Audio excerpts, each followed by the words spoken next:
Observations for Our Time. Volume 2. Religious Poison. Pushing People Away from God. 9. Yahowah is my Savior. Call upon His name. Wow. The 12th chapter of Yahweh is a celebration of life with Yahowah. The inhabitants of Zion are now living in God's presence. To appreciate Yisrael's joyous song, and to understand why God's people are singing, we must be cognizant of when and where this is occurring. And that requires bypassing the religiously imposed chapter breaks, especially when they are as counterproductive as is the artificial break between the 11th and 12th chapters of Yahweh. Yahowah begins by setting the stage, justifying his people's response, and inspiring them to sing in the 8th verse of the 11th chapter. So let's commence our study of this marvelous moment in time where it actually began. They shall not corrupt anything in association with my set-apart mountain, because the land shall be full, shall proclaim and complete, fully accomplishing, satisfying, and providing all of the information which can be known about Yahowah, just as the waters cover and adorn the sea. 11:9. And it shall come to pass in that day that the root and the foundation which when excavated in the mind by digging deep, so as to become firmly anchored, permanently positioned, and appropriately instructive of Shay, by standing out and being noticed, to show the way and reveal the correct path to walk to give meaning to life and receive the benefits of the relationship, will stand up and present himself, conveying the means to evaluate the one who appointed and sustains him, providing a way to evaluate the evidence and make a thoughtful decision as a signal and banner, as a standard bearer which is lifted up to communicate a message to those who are observant on behalf of God's family. Through him and it, Gentiles will seek, inquire about, and investigate, expecting to find responsible presentation about engaging in the relationship. And his restful spiritual residence, his place of repose and reflection, will exist as a glorious reward, serving as a source of enrichment and empowerment. 11:10. Then it shall come to pass in that day, my upright one will once again embrace, increasingly associating his hand, now a second time, to bring forth and redeem, reacquire and obtain, the remnant of his family who remain out of Ashur, those who tread upon in the name of the Lord, Assyria, from Mitzrayim, leprous affliction and oppression, Lower Egypt, out of Pathrok, subject to a deceptive interpretation, Upper Egypt, from Cush, the dark and unknown, northern Mesopotamia, out of Elam, conceal, Persia, from Shinar, confluence of rivers, Babylonia, out of Chamath, military fortress, Syria, and from the coastlands, the shores of countries between or surrounded by large bodies of water, the United States, Canada, Central and South America, Western, Southern, and Northern Europe, Turkey, India, New Zealand, Australia, and South Africa, of the sea, of Gentiles. 11:11. So he will bring forth, lift up, and raise a signal and banner, a standard bearer and sign, designed to communicate a message on behalf of those who are observant, enabling the Gentiles and their nations to assess and prove, to examine, analyze, and evaluate what is being conveyed. Then he will gather together and remove the scattered, the banished of the diaspora who were expelled and forced to live in different places of Yisrael, of the individuals who engage and endure with God, and the dispersed who are away from the home of Yahweh, related to Yahowah. He will gather up and obtain, then relocate as a result of the relationship, harvesting them from the four extremities and distant places of the earth. 11:12. The resentment and ill will shall depart and be removed from Ephraim, bandaged wound, a pseudonym for Yisrael. And those who strive to restrict, imposing limits upon, especially those attempting to confine the area belonging to Yahweh, will be cut down, some banished, others destroyed, all excluded from any association or relationship. Ephraim will no longer be envious, try to take advantage, nor seek to possess Yahweh, and Yahweh will not seek to impose limits upon or be adversarial toward Ephraim. 11:13. And then they shall fly, swooping down, traveling through the air like birds on wings, quickly moving upon the elevated positions, the hillsides and ridgelines, the concealed bases of support and armaments of the Palestinians, who are invading terrorists, in the west, Gaza. Likewise, and by joining together, they will seize control of the sons of the east, the Jordanian, Syrian, and Saudi Muslims. They shall stretch out their hand against and extend their sphere of influence toward Edom, the region between the Dead and Red Seas, and east into Arabia, and Moab, in Jordan east of the Dead Sea. Then the descendants of the Ammon, region east of the Jordan River and north of the Dead Sea, will recognize their power. 11:14. And Yahowah, as a gift to those who love him, will utterly destroy, making uninhabitable while prohibiting access to the slanderous tongue, language, and bay of the sea of the anguishing hardship of Egyptian religious and political oppression. he will wave his hand over the river with the glowing radiant energy of his spirit. And he will strike it so that it becomes 7 streams. Then he will go out and lead, showing the way, setting out to walk as a guide, while encouraging others to follow in sandals. 11:15. There will be a causeway, a raised highway to lift up the remainder of his family from the Assyrian, just as it was for Israel in the day they ascended out of the leprous land of Egyptian religious and political oppression. Yahowah 11:16. Now that we know that God has fulfilled his promises, that he has lifted up a sign for the benefit of his family and for the world to see, that he has successfully rescued a remnant of his people and brought them home, that relationships have been reconciled, and that he has rid the world of the people and languages he found particularly offensive, the inhabitants of Zion are ready to sing. Having seen the future and now bursting with excitement, speaking of Yisrael and Yehudah, Yahowah reveals. Then, you will say, Amar. You will express in words, answering and declaring, Kal active perfect. On this day, Bahayam I have chosen to publicly acknowledge my appreciation of you. Yada of my own free will. I want to express my gratitude, thanking you, lifting up my hand to you, from and feminine of Yad, hand, Hifal imperfect cohortative jussive, the subject causes the object's acknowledgement which makes the object more like the subject, as an expression of first and third person volition. Yahowah. For although, while yes, indeed, and for good reason, you were displeased and frustrated with me, Anafbar you were irritated and angry with me, Kal perfect, but, however, from great Isaiah scroll, your disappointment and animosity, Afatah, your dissatisfaction and resentment, Kal imperfect jussive, you have turned away, you have pulled back and abandoned, Kal jussive, and, you have comforted me, Nakameni, you have consoled and encouraged me, Peel imperfect. Yahowah, salvation is from Yahowah, Isaiah 12:1. This is the message which will be repeated in Yirmiah and Zechariah, of Yisrael and Yehudah coming to appreciate and publicly declare Yahowah's name while being reconciled in the process. The wayward children will be embraced, comforted by their father. Behold, Hine, I want to emphasize this point. God Almighty, mighty God, repeated in great Isaiah scroll, is my salvation, Yahowah is my savior. I will trust and rely, Badash, I will be confident in and confide in, depending upon and feeling safe and inspired, Kal imperfect, and, will not be afraid, Lo Pakad. I will not experience distress, anxiety, trouble, nor be terrorized, Kal imperfect, because, for the reason that indeed, of Yahowah is my source of strength and fortification, Ozeni, is my power and my sense of boldness, my source of enhanced stability and my stronghold, enabling me to prevail while preventing any attack upon me, and, my empowerment, enhancing my capabilities, Zimra, is my reason to sing about my increased value, is my song expressing joy over having been tremendously enriched, and is the reason I am celebrating becoming the most highly valued part of the harvest. And he exists as, Wahayallah, so he has become and will always be, Kal imperfect, my savior, Yahowah, my means to draw near and approach saved, delivered, and prosperous. From Yashadash to be saved and liberated. Yahowah, salvation is from Yahowah, Isaiah 12:2. I realize that this sign is mostly for Yisrael and Yehudim, and only secondarily for the benefit of unreligious Christians, but I cannot help but point out that this statement, one recorded and maintained in a prophetic text proven to have been authored by the living God, over 1,000 years before Christianity would become the most popular religion on earth, that his children would address him by name and celebrate the fact that Yahowah is our Savior. Over the course of the past 2,000 years, Israelites have rejected the words and deeds of what Yahushua said and did because of the many foolish things Gentiles would say of him. But in the end, it will not matter.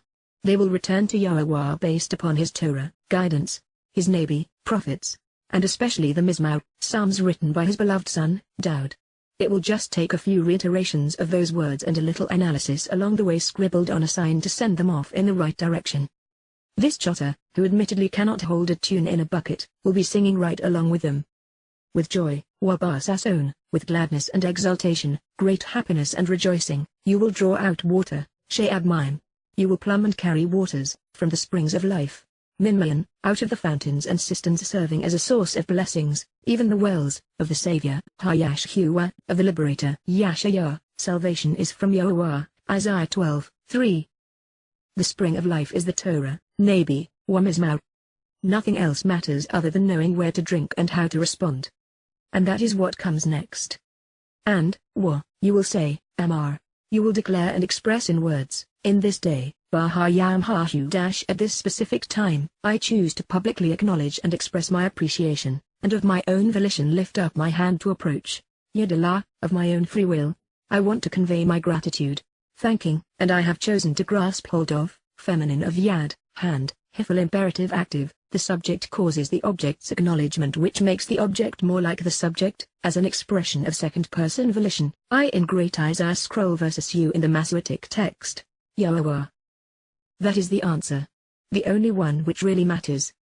It reveals that you know his name, and understand that he made us so that we could stand up and reach up to him. I separated what is now contained in the first half of Yahshua 12:4 from the second half because it is possible that the speaker is now Yahshua, encouraging Yisrael and Yahweh to think about what they should do next. You should elect to call out, making an announcement, so as to be welcomed. Kara- of your own free will, you should want to be invited and meet, deciding to read and recite, and then be called out, Kal imperative active, in his name, Bar Shem Hu- with his personal and proper designation, so that you cause it to be known, acknowledged, and understood. Yada- choosing of your own volition to become familiar with it, to reveal it, and to respect it, choosing to make everyone aware, hifal imperative active, among, Bar, with, the family, Ham, the people who are related, typically indicative of Yisrael. Remember and proclaim, Zakar, choose to be mindful of and mention, recalling, hifal imperative active, the work he has done and accomplished, al-Ilahu- his endeavors and actions, his deeds and his special occasions, so that, Ki, his name, Shemhu, is exalted, Sagab, is lifted up and cared about, protected and defended. Yahshua, salvation is from Yahowah, Isaiah 12:4. It's too late for Christians, Muslims, and socialist secular humanists, but it isn't for Yisrael. That is why this message will be spoken at this time on their behalf. Choose to sing, Zamar, you should want to sing, deciding to make beautiful music, Peel imperative active, 2, L, unto Almighty, from Great Isaiah scroll, Yahowah because, Ki, for the reason that indeed, he has engaged and acted, Asar, he has performed and done, Kal perfect, wonderfully, Geu, majestically and illustriously, in an uplifting manner conducive to abundant growth.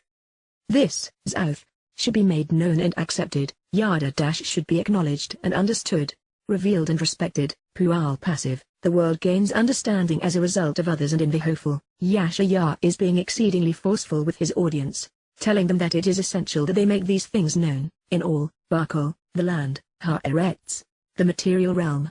Yahshua, salvation is from Yahowah, Isaiah 12:5. Once again, it's too late for the religious and political to benefit from this message. Most have already been killed during the preceding wars and natural calamities. And this is why the message is being pronounced in the land of Yisrael. Those open and receptive to trusting Yahowah have all returned, so they are all within earshot of this resounding declaration. All they need to do now is reach up their hand and embrace their God. The most important signs ever written were scribed by Yahowah himself. He calls these signs posted along the way, Zion. Shout and shine, Tzeh, cry out and reflect the light, Kal imperative, and, Wa, sing for joy, Ranan, express your thoughts and feelings in lyrics set to a melody, Kal imperative, inhabitants, Yashab, those who dwell, live, and stay, setting up their campsite, restored and ready to meet, of Zion, Zion, signs posted along the way, for, Ki, because, enormously important, Gadol, tremendously great and extraordinarily extensive, wonderfully enabling and distinguished, is the set-apart one, Kodesh, of Yisrael, Yisrael, individuals who engage and endure with God, in your midst, Bar Karabata, among you. Yahshua, salvation is from Yahowah, Isaiah 12:6. What is there to say, but, wow! I can hardly wait. Yahshua was right, we should all be singing this song. And yet, as with most things which are true, these lyrics have become unimaginably unpopular today. They destroy Judaism, Christianity, and Islam, in addition to socialist secular humanism. Then you will say on this day, I have chosen to publicly acknowledge my appreciation of you, expressing my gratitude, while lifting up my hand to you, Yahowah. For although you were displeased and frustrated with me, your disappointment has been turned away, and you have comforted and encouraged me. 12:1. Behold, and pay attention, God Almighty is my Savior. I will confidently trust and rely and will not be afraid, because of Yah. Yahowah is my source of strength and fortification. and he exists as my Savior. 12:2. With joy, you will draw out water from the springs of life of the Savior and the Liberator. 12:3. And you will say, expressing in words in this day, I choose to publicly acknowledge and express my appreciation, and of my own volition lift up my hand to approach Yahowah. You should elect to call out, making an announcement, so as to be welcomed in his name so that you make it known, acknowledged, and understood among the family. Remember and proclaim the work he has accomplished so that his name is exalted, lifted up and cared about, protected and defended. 12:4. Choose to sing to Yahowah because he has engaged and acted wonderfully, uplifting that which is conducive to abundant growth. This should be made known and accepted, be acknowledged and understood, revealed and respected, throughout the entire land and earth. 12:5. Shout and shine and sing for joy, inhabitants of Zion, for enormously important, tremendously great, extraordinarily extensive, wonderfully enabling, and distinguished is the set-apart one of Yisrael in your midst and presence. Yahowah 12:6. I'd be a fool for trying to add anything to this song. Just sing it along with Yahowah and me. We are reminded that Yahowah was Yahowah's prophet and that he was shown the future through a series of prophetic visions. Some of what he saw was marvelous, as was the case with the entire 12th chapter, all 6 verses of it. But some would have been excruciating to watch, such as those concerning Babel, the birthplace of religion and government as we know these beasts today. Turns out, one of the reasons Yisrael was singing is because Yahowah had exposed, renounced, and then obliterated their foes. Those seeking to kill and oppress them, looting their inheritance, are about to be dissolved. The prophetic pronouncement, the predictive proclamation regarding the yearnings, burdensome and oppressive nature, and the forced submission, concerning Babel, of the confusion of intermixing associated with Babylon, to confound and confuse by mingling together, from Babel, with the Lord, which to show the benefits of the relationship and the proper path to walk to give life meaning. Yahowah. Salvation is from Yahowah, the son, of Mouts, the Mouts, courageous and strong, from Emets, to be confident and bold, witnessed as part of a prophetic revelation, Chaza, saw as a vision presented by God, beheld and perceived through sight and thought. Yahowah, salvation is from Yahowah, Isaiah 13:1. The correction of the Masoretic text made possible by the Great Isaiah scroll in this next statement is palpable, especially following the 11th chapter of Yahowah, which was devoted to a singular chota, stem composing the neck, sign for Yahowah to lift up and bring his children home. Not only do we find Yahowah himself requesting that this neck, banner be raised on a shapa, barren, windswept, and prominent hill, he wants this same individual's voice and hand elevated against path Nadib, the portals of power and the words spoken by political, religious, military, and economic leaders. Upon, over and on, a barren, windswept, and prominent, shapa, a protuberant and desolate, akin to Sappha, language on the brink, hill, ridgeline and mountain, lift up, elevate, accept, bear, raise, carry, and support, desire and encourage, imperative active, a banner, neck, a sign conveying the message, a signal to be observed, an ensign or standard bearer, raising your voice, runkowl, shouting aloud so as to be heard, hifal imperative active, toward them, laham, concerning them, addressing the whores of Babylon. Wave, elevate and shake, brandishing and moving to and fro, a hand, yad, so that, he may come upon, he may approach, first person masculine singular in Great Isaiah scroll versus plural, and thus they in the Masoretic text, he may arrive at and confront, the gates, path arch, the portals, doorways, and entrances, the inscriptions and written communications, of the political, religious, military, and economic leaders, Nadib, of the clerical rulers, of the government officials, of the nobility, of those with wealth and status, of those considered philanthropic, and of those who volunteered, who are willing and uncoerced to do what they have done, especially those who incite others. Yahowah, salvation is from Yahowah, Isaiah 13:2. I am inclined to see Shapa presenting what mankind has done to Mount Moriah, turning the place of life into a place of death with windswept echoes of Satan's desire to be worshipped as if he were God. It is the most prominent hill on earth, and yet it has become desolate with language on the brink of hopelessness. What better place to post this neck for all to see? So while I have accepted the fact that observations for our time is currently the only viable neck, sign to lift up, recognizing that the Torah, Nabi, Mizmar itself would be the entire word of God and thus not a sign. It is worth noting that Yahowah is calling for the voice and hand of the Towrah stem to be lifted up as well. This Towrah typed these words by lifting up his hands and placing them on the keyboard of his computers so that they could be shared and disseminated around the world. And he has raised his voice as an expert on these subjects during thousands of interviews on nationally syndicated talk radio programs and produced thousands of hours of additional audio insights as a host of observations, Yada Yahweh radio, and shattering myths. Further, as I suggested at the conclusion of the previous chapter, and in keeping with the primary thrust of Yahowah's testimony thus far, it is imperative that Yahowah's witnesses expose and condemn religion and politics. It is only after questioning these things and walking away from them that someone's ears and eyes will be open to his message, no matter the content of the neck, banner or identity of the Towrah, untrained tendril who composed it. It is what Yahowah has done. It is what we must do if we want to follow his example. This may be the last straw in my reluctance to accept the role as the prophesied Towrah, stem and see observations for our time as the neck, sign. And it all boils down to 3 additional clues. It isn't just being used to encourage Yisrael and Yahweh to listen to Yahowah and trust him as he calls them home. It was designed to expose and condemn world leaders, their religion and politics, so that those reading the sign would start by moving in the right direction, just as Abraham and Moses had done before them.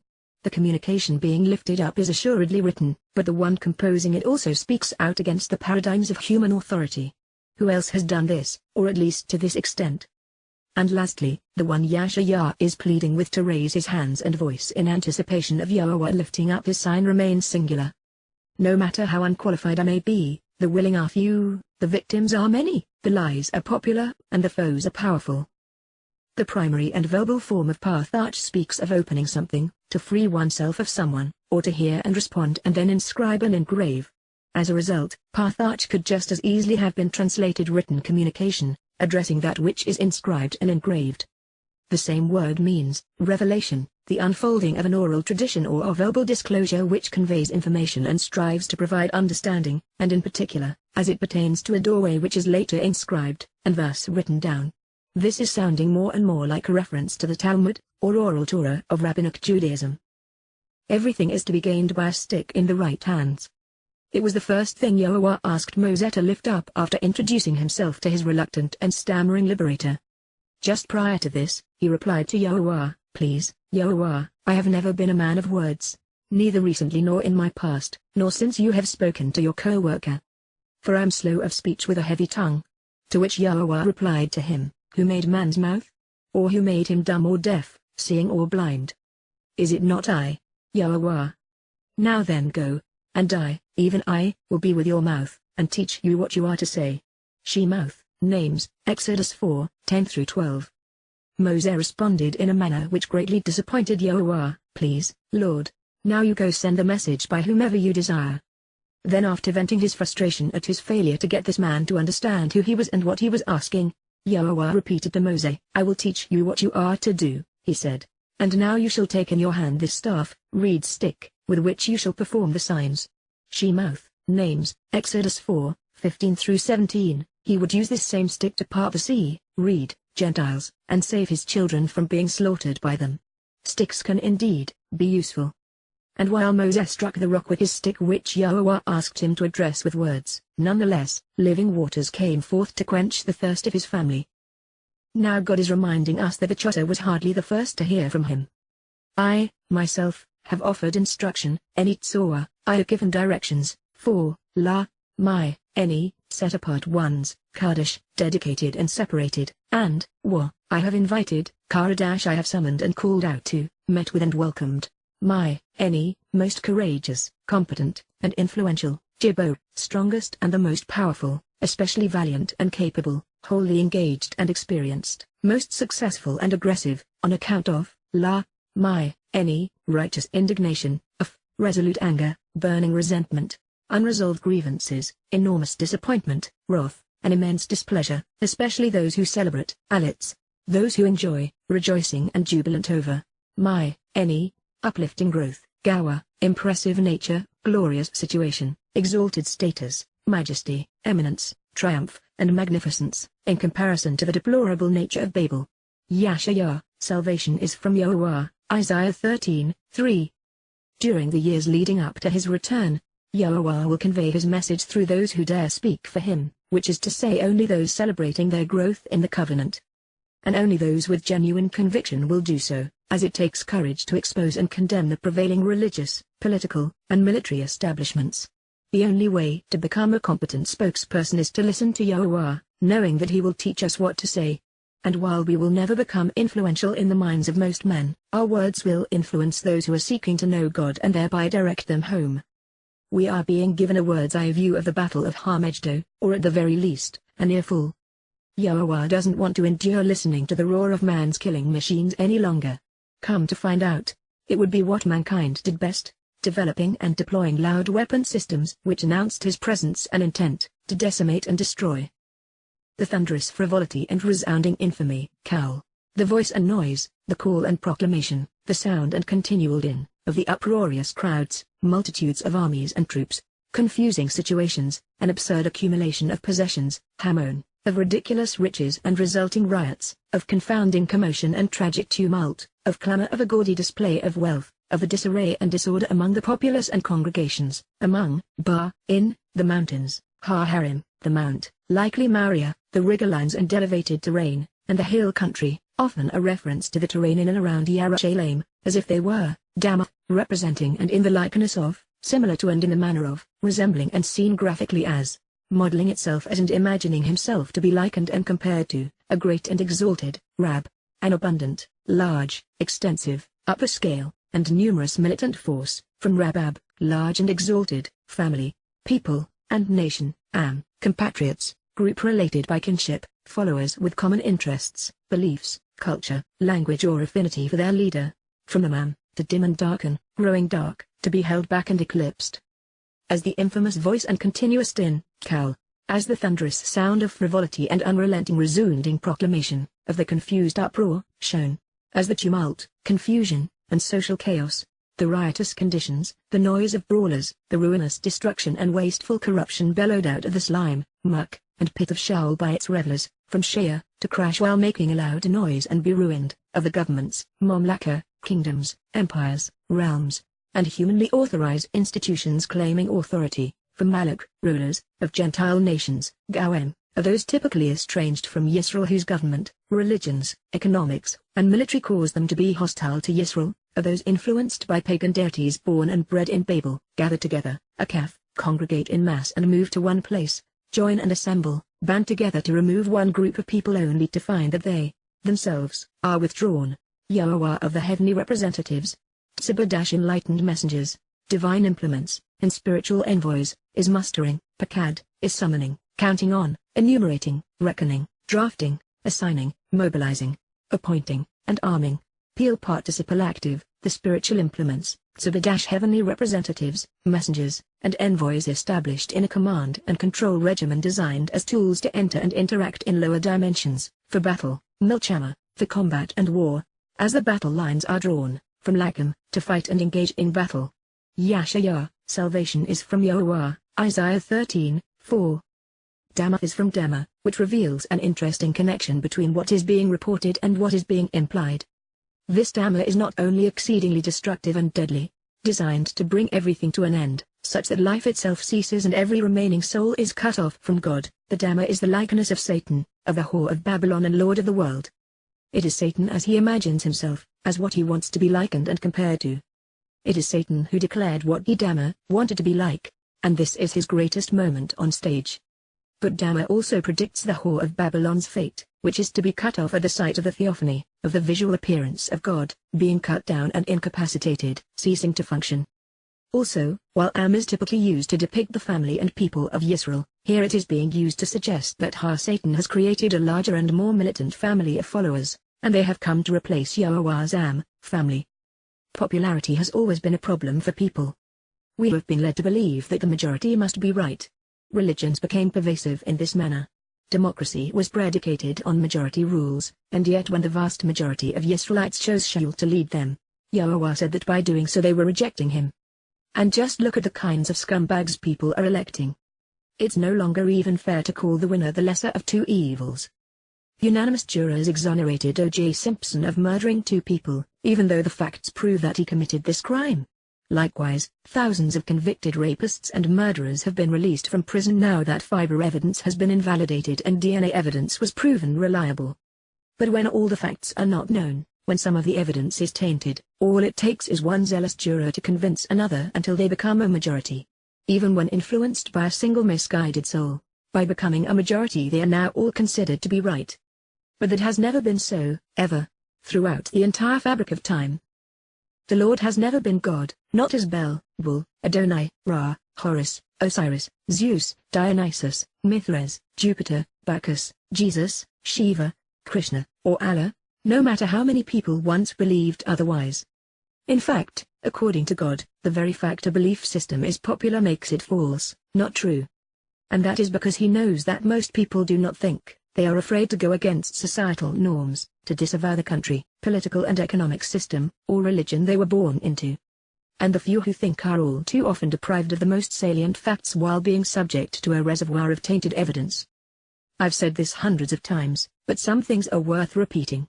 A being capable of constructing a six-dimensional universe and conceiving life based upon the three-dimensional language of DNA cannot enter the universe he created. He can interact with implements until such time as his creation has fulfilled its purpose. That is why Jesus Christ could not have been the entirety of the Godhead, whatever that may mean. This prophecy is depicting the Battle of Har-Megiddo. Earth and the universe in which it resides still exist in the four dimensions of space-time plus the repulsive and attractive elements of choice, known to science as dark matter and dark energy. Therefore, Yahowah is resolving the religious, political, and military problems of humankind using implements, V2C-spiritual tools, representatives, envoys, and messengers. Yahowah has clearly stated that the V2C are spiritual beings sent by him to engage this foe. So this next statement appears to depict the origin of his insurgent forces as well as that of the human combatants they will defeat. While only the V2C will emerge out of the heavens, the armies they have been dispatched to fight will come from a faraway land, albeit a place not quite as remote and distant as the spiritual realm. Although since Shemaim also means sky, it's possible that God is saying that many will fly into Yisrael to wage this war. The reason I'm inclined to suggest that the locales, from which both will emerge, are being presented is that Eretz most often refers to the material realm and yet the last group listed leading up to this declaration were V2C. They will arrive from Baumin, they will come from Cal participle active, a distant realm, some from a far-off land which is alienated and estranged, Murchak, afar, a distant place, from Rachak, from a great distance, from the outskirts or extremity, Minkatsa, out of the far reaches that can be seen or beyond the area defined as space-time, of the heavens and sky, Har-Shemaim, the spiritual realm and abode of God but also the atmosphere above. Yahowah and the implements, Wakali, and the apparatus, tools, and vessels, from Kala, to accomplish and complete that which has been determined and must be fulfilled, of his righteous indignation, Zamhu- of his expressed denouncements regarding the things he finds abhorrent, are approaching, drawing near accordingly, to demand that all the land be secure, Chabal Kol Ha-Eretz, to require the safety of the material realm by temporarily repossessing the land from those seeking to destroy Yisrael, to bind those who would corrupt and ruin the land so as to honor a pledge. Yashayah, salvation is from Yahowah, Isaiah 13:5. On second thought, it is quite likely that Yahowah is revealing that his V2C-spiritual implements will be arriving not only from heaven, as in the spiritual realm of God, but also from faraway places within the material realm. According to Yahowah's promise in the 91st Mizmor, Psalm, many have been deployed to protect those like myself who are engaged doing what Yahowah wants done. V2C have been assigned to protect us. And one day soon, once we are gone, they will leave their duty posts in places like America, Canada, Great Britain, New Zealand, and Australia to protect Yisrael. I find it reassuring to read that Yahowah considers his V2C to be Kali, implements. I've come to know this intuitively by observing his word, but have not until now seen it expressed so convincingly. Most English Bibles are wont to say that Yahowah is dispatching weapons rather than implements, and that they are being sent to destroy the earth rather than demand that all the land be secure. But I am on firm ground here in that the primary definition of Chabal is as I've defined it, a demand for security, requiring the safety of a people or place, and to temporarily repossess something others are seeking to destroy, binding those who would corrupt and ruin it because of a previous pledge. When the truth is so readily derived and so profound, why do religious translators constantly corrupt his message? God isn't going to destroy the earth, at least not at this time. And he most certainly isn't going to destroy his land. He's within days of returning. He will only destroy those who have come to destroy his chosen people and place, doing to them what they would have done to Yisrael and Yehudim. It is vital that we think first and write second. There is no justification for such a ridiculous corruption of his message. The intent of the forces gathered within Yisrael at Har Megiddo is to obliterate Yisrael. This isn't a welcome party. They have not come in peace. Satan and his minions have brought every weapon they could muster into the land, making an annoying racket with their chosen implements of death. And God simply isn't going to let it happen. He will not allow man to corrupt all life on earth, especially in his land and at this time. He made a promise to Abraham and he is going to keep it. God overlooks a lot of what man does. He does not know the perpetrators or their victims. They are out of sight and out of mind. But when it comes to his children, he is protective. When it comes to his pledges, he is honorable. Mankind has grown deceitful and deadly, destructive and damning. And there is no longer any way to stop the assault upon Yisrael without his direct intervention. Free will goes a long way, but not all the way to destroying Yisrael and wiping out all Yehudim. Wail and howl, yell, cry out and shout out a warning, expressing a woe to be heard in desolate places, Hifel imperative active, for the day of Yahowah is approaching, Ki karob yam Yahowah, because indeed, surely the time is imminent, in close proximity, and near for those engaged in a close relationship with Yahowah. That which is similar to, something which is akin to or corresponds with, could be compared to, the physical force exerted by the nurturing aspect of God against those who perpetrate violence so as to destroy their ability to plunder and oppress, shod. Violence perpetrated by the bosom of God to forestall even greater violence, looting, and subjugation, thereby devastating the ruinous raiding mob, from shat, breast and bosom, the nurturing aspect, will come, will arrive, entering into the fray to fulfill a promise, Kalim perfect active, from, Min, the Almighty, Shade, the most powerful, from Shad, breast or bosom, the nurturing part of the female anatomy. Yashayah, salvation is from Yahowah, Isaiah 13:6. I've said it 1,000 times, one cannot love without hate. The problem with the world today isn't that we hate, but that we don't know what to hate or how to express our righteous indignation. Yahowah loves his children and therefore hates those who try to kill them. He is acting to protect his sons and daughters in their home. He has every right to do so and would be a lesser further if he didn't. Yes, Yahowah is going to destroy the men and machines which will be brought to bear against his people and his home. He cannot coexist with them and he is returning. They must go for him to come. Just as we derived a complete and accurate definition of Chabal, to demand that all the land be secure, temporarily repossessing the land from those seeking to destroy Yisrael, binding those who would corrupt and ruin the land so as to honor his pledge, we can deduce who is going to be destroyed and why they deserve this fate by considering the etymology of Shod. It is something Yahowah has seldom done. 5,000 years ago, he flooded the region of violent men back in the time of Noach to give those with an Ishamu a fresh start aboard the ark. And 3,400 years ago he released a wall of water on the Egyptian army that had been ordered to obliterate his children before they reached the promised land. Now he will act again, one final time, but this time there won't be any water in sight. God is leading with his bosom, with the part of the feminine anatomy created to nurture children. He is going to protect them. That may sound strange to our ears, but Yahowah has always told us that Yisrael was a land of milk and honey. Honey is incorruptible and lasts forever. So now here comes our mother's milk. When every nuance of Shod is considered, especially in conjunction with Shade, we derive the following definition: the physical force exerted by the nurturing aspect of the Almighty Shade against those who perpetrate violence so as to destroy their ability to plunder and oppress. It is violence perpetrated by the bosom of God to forestall even greater violence, looting, and subjugation, thereby devastating the ruinous raiding mob.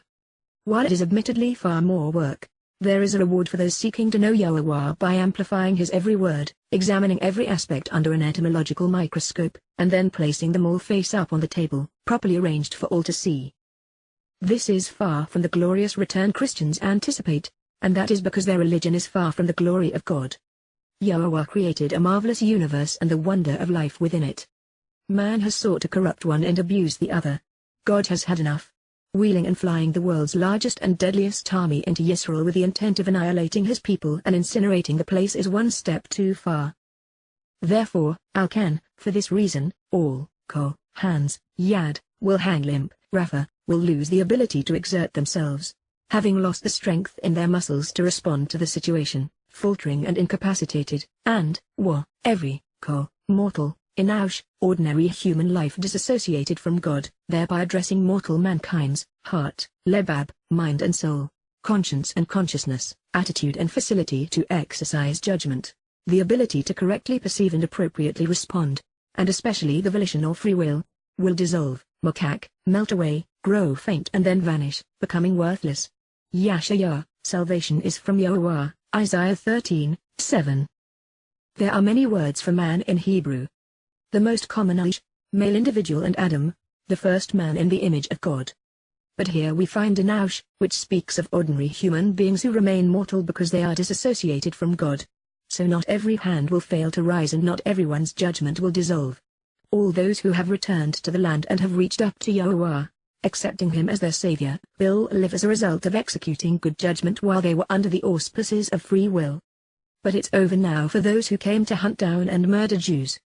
Their time to choose has passed. They will be no more, ceasing to exist. This is expressly why God selected Rapha, revealing that in addition to not being able to fire their weapons, they will no longer be capable of reaching up to him. It may be an accident, or a little divine humor, but Yad, the Hebrew word for hand, was made plural in Great Isaiah Scroll, the Great Isaiah Scroll, by adding the Aramaic suffix. Aramaic was the language of Babylon. Those who grow to revere and respect Yahowah by observing his Torah, answering his invitations, and responding to his covenant will never fear their father. But those who fear the God they do not know as a result of being misled by erroneous religious institutions, will be terrified and bewildered by his approach. They are not expecting him to be opposed to them and what they are doing. They have been told that their God wants Yisrael destroyed and Yisraelites killed, and they are right. He does, so they simply cannot process what is occurring before their eyes. This is a horrifying outcome for those who have come against Yisrael. It is not God's choice, but instead, the culmination of the bad decisions these people have made along the way. They have given Yahowah no alternative other than to eliminate their presence from his home, just as any loving father would shoot an armed robber if he or she were threatening to kill his children. There are things worthy of our righteous indignation, and the destructive killing machines run by soldiers who enlist on their own recognizance, are among those things. Militaries are designed to kill and destroy, conquer and control, all of which are in opposition to Yahowah's purpose. If you are in the military, this should be a sobering moment. God hates what you are doing. He wouldn't pause even a second in taking the life that he gave you if you were deployed in a manner inconsistent with his children's well-being, such as when the U.S. armed forces invaded Afghanistan and Iraq, and bombed Yemen, Libya, and Syria, arming and equipping, instigating and inspiring Islamic jihadists the world over to destroy Israel. This time isn't like any other. This is personal with Yahowah. This isn't designed to be painless and instant.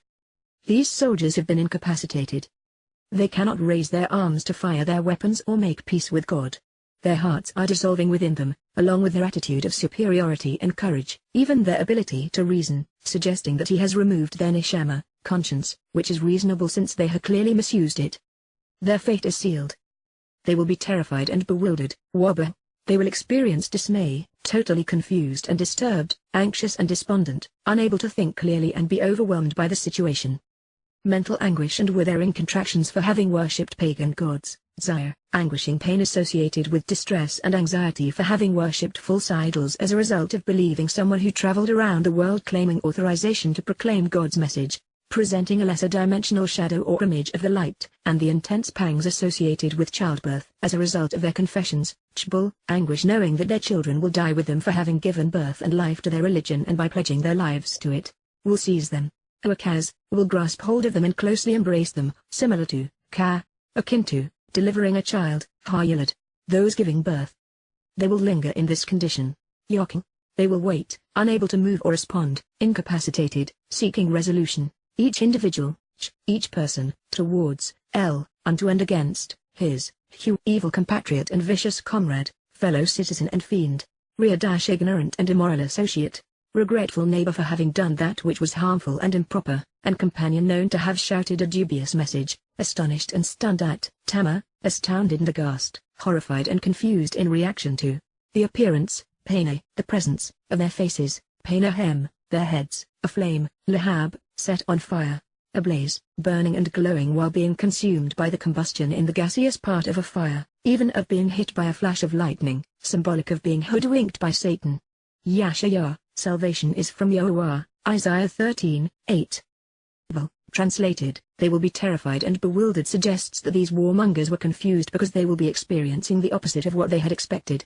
They would enter this battle believing that God was on their side, and, due to his will and their desire to fight for him, they would readily vanquish these dastardly Jews. They would return home as heroes, as the men who did what the Egyptians and the Philistines, the Amalekites and Medians, the Assyrians and Babylonians, the Greeks and Romans, the Byzantines and Ottomans, and especially the likes of Paul, Vespasian, Titus, Hadrian, Muhammad, and Hitler all failed to achieve, the eradication of Jews. It was to be the final solution, Satan's, their God's, crowning achievement.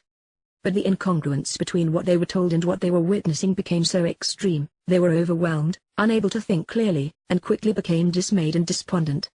I suspect that while the circumstances won't be as public or extreme, everyone who has placed their faith in Hinduism, Buddhism, Judaism, Christianity, Islam, Mormonism, Scientology, communism, or socialist secular humanism will encounter a terrifying bewilderment. How is it, they will wonder, that everyone they knew and trusted could have been so wrong? Desire is yet another word begging for elucidation. Specifically, it explains the reason these militants were experiencing mental anguish rather than physical pain. It conveys what will be endured by those incarcerated in Sheol. And it suggests that the man explicitly named after this hellish place, and born as Sheol, may have been the one who beguiled them, delivering them to this fate. At first blush you may think that I protest too much, because by this time, the Chinese will likely be the last nation on earth capable of transporting this many troops and weapons overland into Yisrael. We have come to this realization because Yisrael's Islamic foes have already been defeated in the first phase of the Magog War. The United States, Europe, and Russia have obliterated one another in the second phase of the war by exchanging a barrage of nuclear missiles. In addition, the Apophis asteroid impact and resulting tsunami and climate change, followed by the Carnivio volcanic eruption and subsequent landslide, will disable the world's busiest ports and destroy countless ships, leaving the US, Russia, and Europe incapable of projecting a force. Therefore, we are left with the Chinese, but we have been led to believe that they are all communists. That isn't so.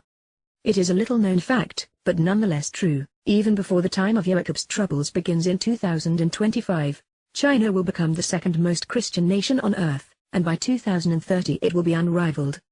As of 2010, just 5% of China's 1.4 billion citizens were Christians, totaling 68 million people, far below the United States, where, in the same year, 78% of the nation's 318 million population identified themselves with the religion. But Christianity in America is experiencing a rapid decline, in that it is being overtaken by socialist secular humanism, the religion of Western society, academia, the media, and government. According to experts studying these demographics, the likes of Purdue University sociology professor, Fenggang Yang, there is no doubt that China is on track to overtake the US as the most Christian country in the world. He concluded in an article published by The Telegraph, by my calculations, China is destined to become the largest Christian country in the world very soon. It is going to be less than a generation. Not many people are prepared for this dramatic change. Professor Yang, who wrote Religion in China, Survival and Revival Under Communist Rule, calculated that the number of Christians in China will rise to 160 million by 2025 and to 247 million by 2030, all during a period in which America's Christian population is in decline. And while the communist government is opposed to the church, it's a losing battle, and like Rome before them, the dictatorial regime will capitulate to survive, creating a strain of Christian communism to control the people.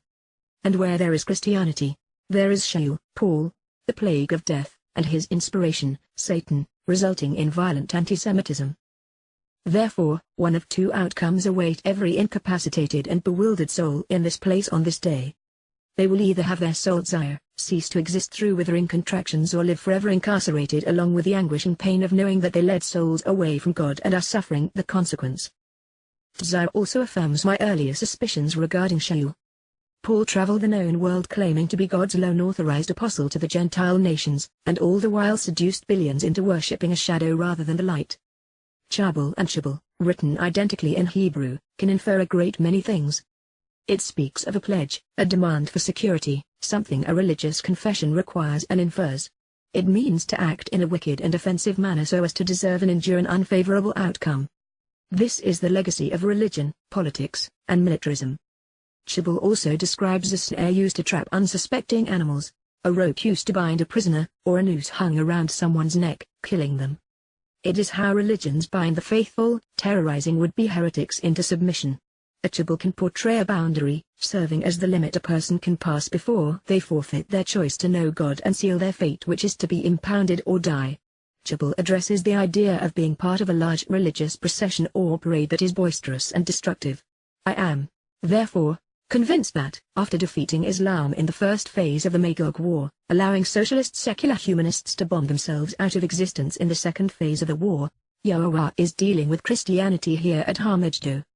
Affirming this to be true, this portion of Yahowah's prophecy began with a verbal and written assault against Babylon, the birthplace of religion and the source of almost every Christian doctrine. While it has not been specifically mentioned, the context and descriptions of this battle undeniably describe the Battle of Har-Megiddo, or what Christians have come to believe is Armageddon. Recognizing that Megiddo begins with the interrogative, ma, encouraging us to question the kind of people who would do such a thing. The operative portion of the noun is a blend of 8 related concepts. Megiddo asks us to ponder the mindset of the Gadad, large crowds which will gather, invade, penetrate, attack, and cut down, as a gadol, large entity in magnitude and number, intensity and noise, acting as a gadad, marauding band of haughty, self-aggrandizing troops sent on a raiding party, Jedula, believing that they are doing great things for their god, Jid, while shouting reviling words, seeking to taunt their foes, Gadi, pillaging a fortune in the name of the Gad, god of the invaders, while hoping to Gidel, be seen as great, being promoted and praised, becoming powerful and wealthy as a result of what they have accomplished, so that Gadil, their uniforms are suitably festooned with tassels and medals denoting their great achievement. I suspect that there are a number of reasons why these testosterone-fueled fighters will experience travail similar to childbirth. They will find it humiliating, breaking their pride. They will come to have a better appreciation of the pain experienced to give a child life, and bring it into this world, only to see it attempt to destroy both. They will come to appreciate Yahowah's anguish in having conceived them. And this, of course, was the judgment which ensued as a consequence of adding to and revising Yahowah's testimony, just as Christians have done with their New Testament, Jews have done with their Talmud, and Muslims have done with their Quran. This is the first time I've witnessed Yahowah tell us that he is deliberately going to allow his foes to linger in this incapacitated condition. He is no longer teaching or guiding, but instead rebuking, and he obviously wants this massive array of unbounded arrogance and ambition, destruction and death, deceit and damnation to recognize who is doing this to them, and why. We are not told, but we can speculate as to why these combatants will see one another's faces as if they were aflame. They will be glowing but not in a good way. I suspect that the reason lahab was used rather than the more common Hebrew words for fire, like esh, and followed ka, indicating that this could be construed as, but not actually be, faces ablaze is because these putrid people are ill-prepared to enjoy Yahowah's arrival. Even the diminished portion of his light he brings down to earth will incinerate them. This is not the end of this discussion, not by a long shot. God has much more to say about the moments preceding his return. But I think it is time to review where we have been so that we better appreciate where we are going. Yahowah revealed. The prophetic pronouncement, the predictive proclamation regarding the yearnings, burdensome and oppressive nature, and the forced submission concerning Babel, of the confusion of intermixing associated with Babylon which confounds and confuses by mingling together in conjunction Babel, with the Lord, which to show the benefits of the relationship and the proper path to walk to give life meaning, Yahowah. Salvation is from Yahowah, the son of Amoutz, courageous and strong, confident and bold, witnessed as part of a prophetic revelation. 13:1. Upon a barren, wind-swept, and prominent hill, lift up a banner, a sign conveying the message, a signal to be observed, an ensign and standard-bearer, raising your voice toward them, addressing the whores of Babylon. Wave and shake, brandishing a hand so that he may come upon the gates. Inscriptions and written communications of the political, religious, military, and economic leaders. 13:2. I, myself, have offered instruction and have given directions for my set-apart ones, who are dedicated and separated from the ordinary things of man, and I have invited, and even summoned, called out to, met with and welcomed my most courageous, competent, and influential, those who have demonstrated that they are capable, wholly engaged, and experienced, successful and aggressive on account of my righteous indignation, resolute anger, burning resentment, unresolved grievances, enormous disappointment, and immense displeasure, especially those who celebrate my uplifting growth, impressive nature, status, and majesty. 13:3. The thunderous frivolity and resounding infamy of the voice and noise of the continual din of the uproarious crowds, multitudes of armies and troops, confusing situations, an absurd accumulation of possessions, of ridiculous riches and resulting riots, of confounding commotion and tragic tumult, of the clamor of a gaudy display of wealth, and of the disarray and disorder among the populace and congregations among the mountains, lines, and elevated terrain as if they were representing and in the likeness of a great and exalted, an abundant and extensive numerous militant force, claiming an elevated status as a family, people, and nation, drawing kinship as followers with common interests, beliefs, culture, language or an affinity for their leader who are about to dim and darken, being held back and then eclipsed. As the infamous voice and continuous din, the thunderous sound of frivolity as well as the unrelenting resounding proclamation of the confused uproar, the social chaos, the riotous conditions, the noise of the brawlers, the ruinous destruction and wasteful corruption bellowed out of the slime, muck, and pit of Sheol by the revelers of the governments, of the kingdoms, empires, realms, and humanly authorized institutions claiming authority of Gentile nations, of those estranged from Yisrael whose government, religions, economics, and military cause them to be hostile to Yisrael, and of those influenced by pagan deities born and bred in Babel, gather together, congregating en masse and move to this one place, band together to remove this group of people only to find that they, themselves, will be withdrawn. Yahowah of the heavenly representatives is mustering, is summoning, counting on, enumerating, reckoning, drafting, assigning, mobilizing, appointing, and arming the spiritual implements and heavenly envoys established in a command and control regimen designed as tools to enter and interact in lower dimensions, for war because the battle lines have been drawn and the fight has begun. 13:4. They will arrive from a distant realm, some from a far-off land which is alienated and estranged, from the outskirts or extremity of the far reaches that can be seen or beyond the area defined as space-time of the heavens and sky. Yahowah and the implements of his righteous indignation, his expressed denouncements regarding the things he finds abhorrent, are approaching to demand that all the land be secure, and to ensure the safety of the material realm by temporarily repossessing the land from those seeking to destroy Yisrael, to bind those who would corrupt and ruin the land so as to honor a pledge. 13:5. Wail and howl, cry out and shout out a warning, expressing a woe to be heard in desolate places, for the day of Yahowah is approaching. That which is similar to the physical force exerted by the nurturing aspect of God against those who perpetrate violence so as to destroy their ability to plunder and oppress will come from the Almighty, the breast and bosom of God. 13:6. Therefore, and for this reason, all hands will hang limp, incapable of exerting themselves, having lost the strength in their muscles to respond to the situation, faltering and incapacitated, and the heart, the conscience and consciousness, attitude and facility to exercise judgment, the ability to correctly perceive and appropriately respond, and especially the volition or free will of every mortal and ordinary human life disassociated from God will dissolve, growing faint, melting away, and then vanish. 13:7. They will be terrified and bewildered, confused and disturbed, anxious and despondent, unable to think clearly and be overwhelmed by the situation. Mental anguish and withering contractions for having worshipped pagan gods, anguishing pain associated with distress and anxiety for having believed in false idols as a result of placing their faith in someone who traveled around the world claiming authorization to proclaim God's message, presenting a lesser dimensional shadow or image of the light, and the intense pangs associated with childbirth as a result of their confessions will seize them, similar to delivering a child.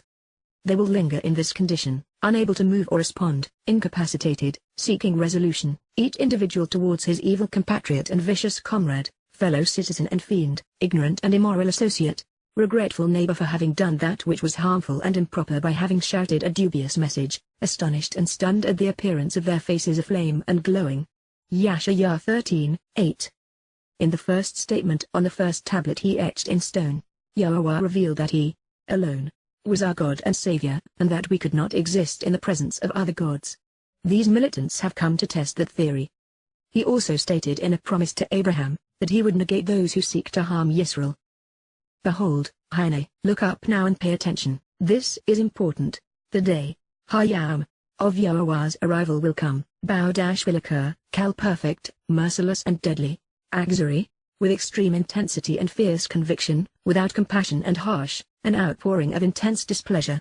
Webra, as a result of his disappointment over their presumptive arrogance, as a time for wrath against the opposing side, and, burning resentment, charoneth, fierce anger and indignation, from Towrah, to grieve and become incensed and furious, for causing, Lasem, as a result of trying to make, the land, Eretz, the region and material realm, even the earth, to approach and thus become, La, to move in the direction of, an ugly and horrible place, devastated and desolated, Shema, something terrible to look at, laid waste, appalling, and lifeless, from Shemam, desolate and appalling, deflowered and deserted, devastated and deplorable, and will, therefore, overthrow and exterminate, Washamid, leading to an extinction event, comprising either death or eternal banishment, the complete annihilation of, Hifil imperfect, the wickedly guilty who have missed the way, charter the offensive opposition in violation of the standard, those exposed as belligerent and reckoned to condemnation, from charter to go the wrong way and incur guilt, forfeiting any right to reconciliation. Great Isaiah scroll excludes the Masoretic texts he its from the phrase, thus revealing that the sinners are not Israelites but instead the invaders. Because of this, Minahi from it. Yahshua, salvation is from Yahowah, Isaiah 13:9. God is extremely disappointed in us. This is as far from a glorious second coming as words can express. Yahowah has been obliterated by religion and replaced by governments. By this time, fewer than 1 in a million people know him. The wondrous and lively blue and green jewel of a planet he created is rapidly becoming an ugly and horrible place, devastated and desolated. There are tears in God's eyes, sadness in his heart, despair in his every breath. We are not told if the darkness experienced around the earth will be a result of man's nuclear holocaust, increased pollution as the world wages war, the consequence of the asteroid strike and volcanic eruptions, the result of severe climate change resulting in massive and unrelenting storms, or as a result of Yahowah's extermination event, whereby the land is cleansed of those who have gone the wrong way, but it may be dark before the arrival of the light. And I say may, only because there are several clues within this statement which indicated that it should be rendered such that it includes Satan and his fallen Malak, along with the guise of the gods among those who will be overthrown and banished on this day. Kaukab can be translated luminaries and thus address the fallen Malak, who are beings comprised of light, or stars. Shemaim can depict the spiritual realm from which these spiritual beings have fallen, or the heavens and sky. Further, Kesil's primary meaning isn't constellations as in clusters of stars forming patterns in people's minds, but instead stupid, foolish, insolent, rebellious, arrogant, simpleton, and dullard, lacking any understanding. And that brings us to the negation of Hul, which just so happens to be the adversary's name. It can infer that Hul will be negated, no longer eliciting praise, so no longer worshipped as if he were God. It could be revealing that the constellations which served as the basis of the Babylonian religion, and are still extolled today by astrologists, will no longer be extolled nor seen as praiseworthy, as if they were gods.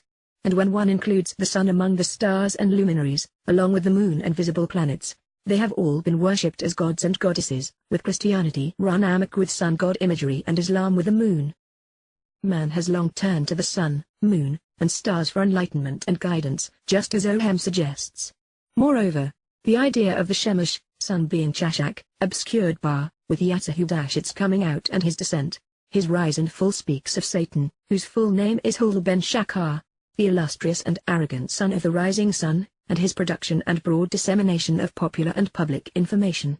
The extent he has gone to express his animosity, his coming forth and departure at this time. Methinks a lot of both are at play. The entire world is in travail, struggling to survive the onslaught, and this is the final showdown between good and evil. For indeed, will be such that, the luminaries, Kaukab, the stars, of the spiritual realm, Shemaim, of the heavens or sky, and their stupid constellations, Kesil, clusters of stars forming patterns in the minds of the foolish, from Kesil, to be stupid, insolent, and rebellious, arrogant fool, simpleton and dullard, lacking any understanding, will not be extolled nor seen as praiseworthy. Lohul will no longer shine, flash, or boast, no longer be seen nor acclaimed, and there will be no more Hul, Satan's name, and no insane, arrogant, slanderous, or foolish ridicule or bragging, for their light, Ohem, their illumination or enlightenment, for their guidance and life.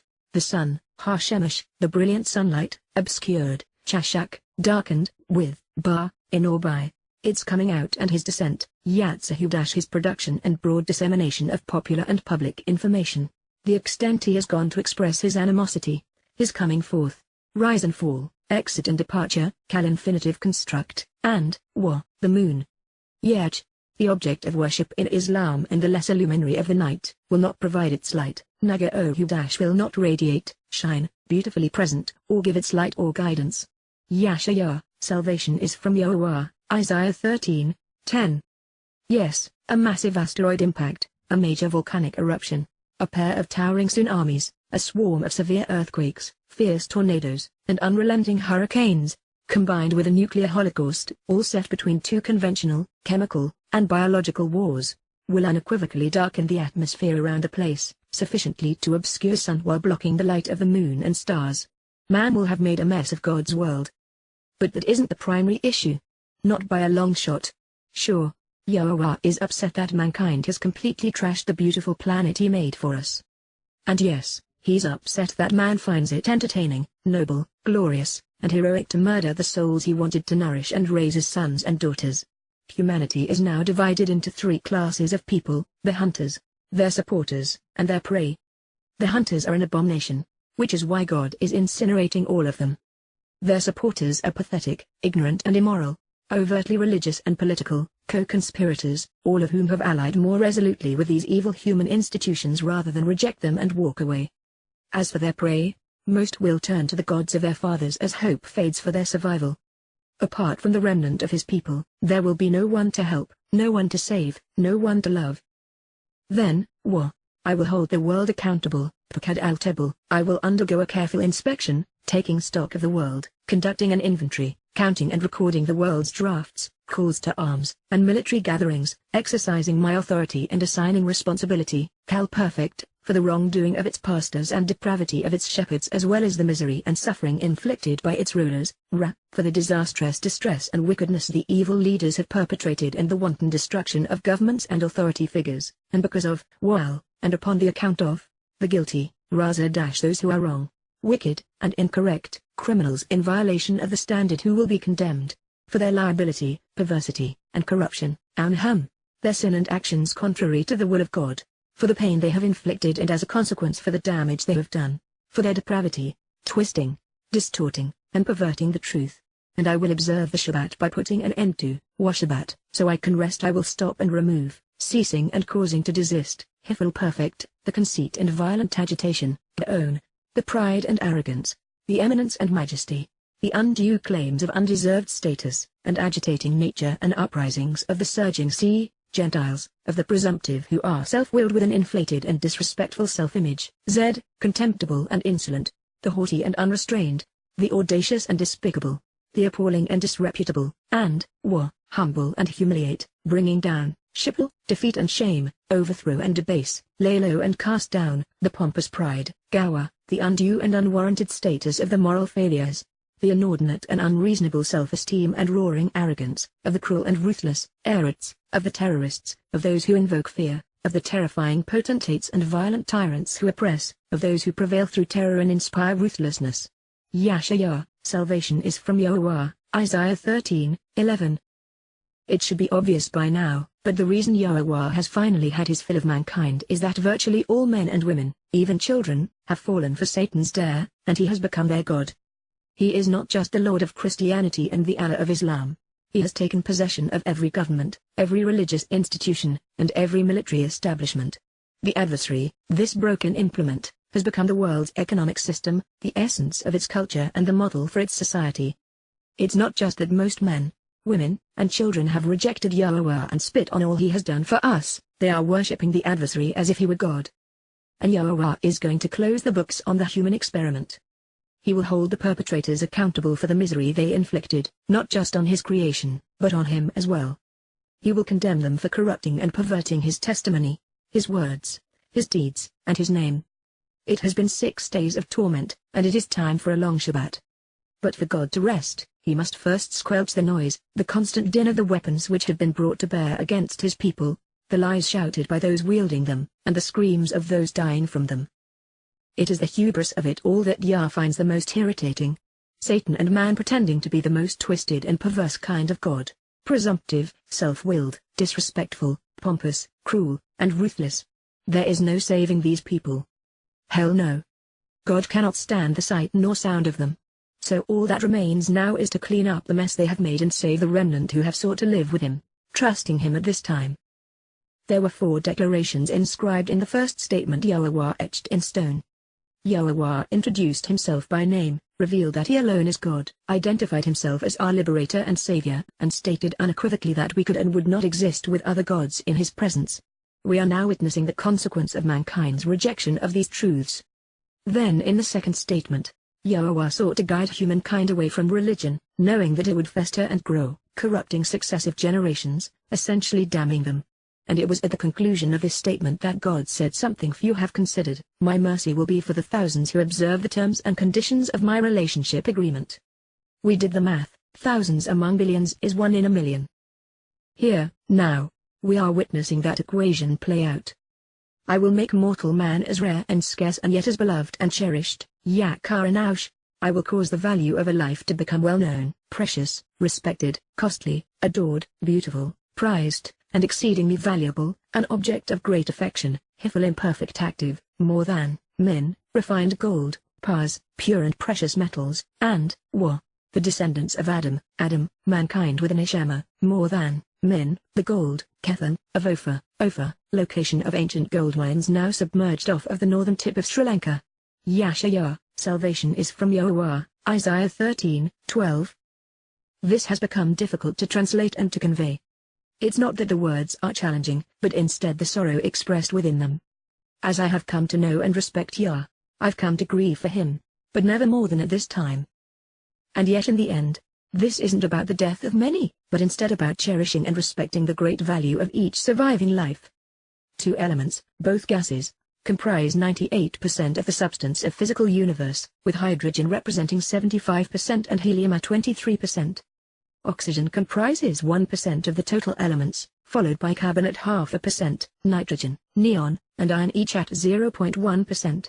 Silicon, 0.07%, magnesium, 0.06%, sulfur, 0.05%, and argon, 0.02%, when combined with the previously mentioned elements collectively comprise 99.9% of the universe. Only two of these elements are metals, iron and magnesium. Gold is exceptionally rare, comprising a scant 0.0000000006% of universal elements.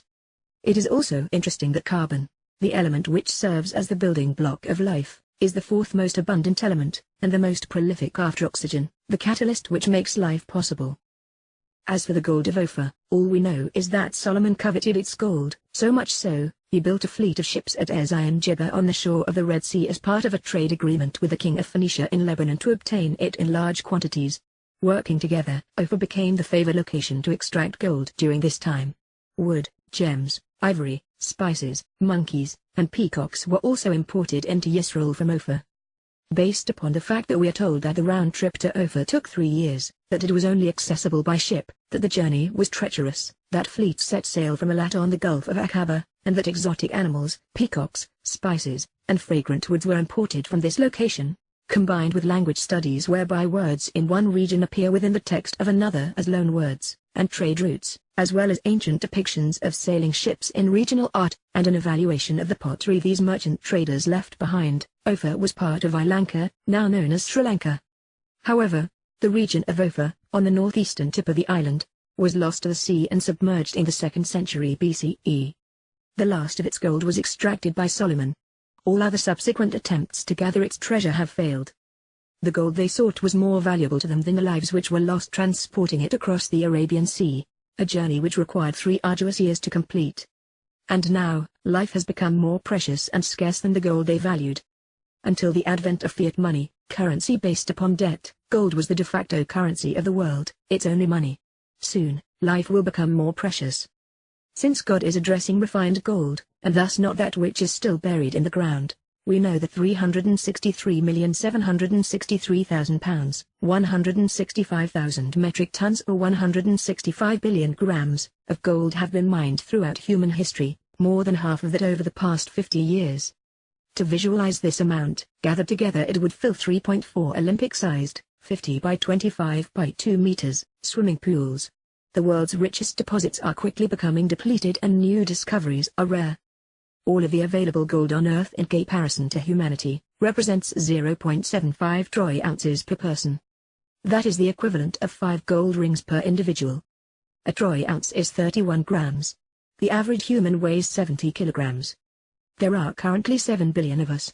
Thus, mankind outweighs all accessible gold by 490 trillion grams to 165 billion grams, which is by 3,000 to 1 calculated by mass. By volume, the ratio is 60,000 to 1. Therefore, for there to be more refined gold than people by mass, the human population will be reduced by 5.6 billion, declining to under 2.4 billion. And if by volume, to just 122,000. But that isn't the final standard, because it isn't the amount of available gold in the world, but the amount still left in the submerged mines of Ophir, which wouldn't even represent 0.1% of either total, and thus no more than 120 if measured by volume and 24 million if by mass. It is interesting that we are told that David amassed 3,000 talents of gold from Ophir, 1 Chronicles 29, 3-4, for Yahowah's house. Solomon, the last to mine gold from Ophir, collected another 420 talents. But that was just his share in his alliance with King Hiram of Tyre.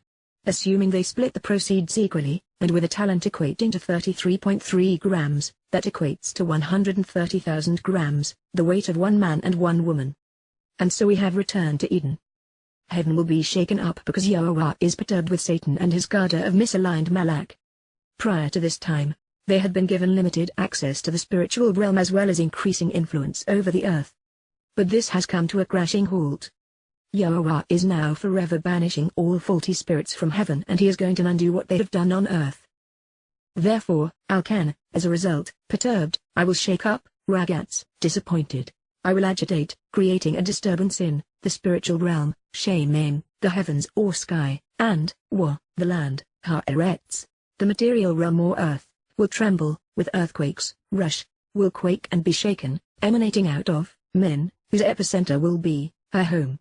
The place she takes her stand, Makam her standing place and dwelling place, her source of life and human abode, her place of assembly and place of work, her direction and the source from which springs of water flow, from to rise and take a stand, to stand up and become powerful, to be established and confirmed, to endure and persist, to ratify and fulfill, in, with, the intense displeasure, Ebra, tremendous disappointment and outpouring of anger over this opposition, from Abba, to pass over. Of Yahowah of the spiritual implements, heavenly messengers and envoys, and in Wabah, the day, Yam, of his burning resentment, Charonaphu fierce anger and indignation, from Chira, to grieve and become incensed and furious. Yashayah, salvation is from Yahowah, Isaiah 13:13. These earthquakes will emanate from under Maria, splitting the Rigaline in half. As a result, every building man has erected in the vicinity will crumble and be swallowed by the earth, and in their place, living waters will cascade east and west to the seas. It isn't exactly urban renewal, but it will replace a parasitic blight with something of astonishing beauty. Yahowah has but one home on earth, one place he has taken a stand on behalf of his people, one site where he does his work, and it is the place his assembly of saved souls will meet, and where they will drink living waters from his spring, Maria. Those who know Yah, turn to him. Those who do not, turn to their comrades and country.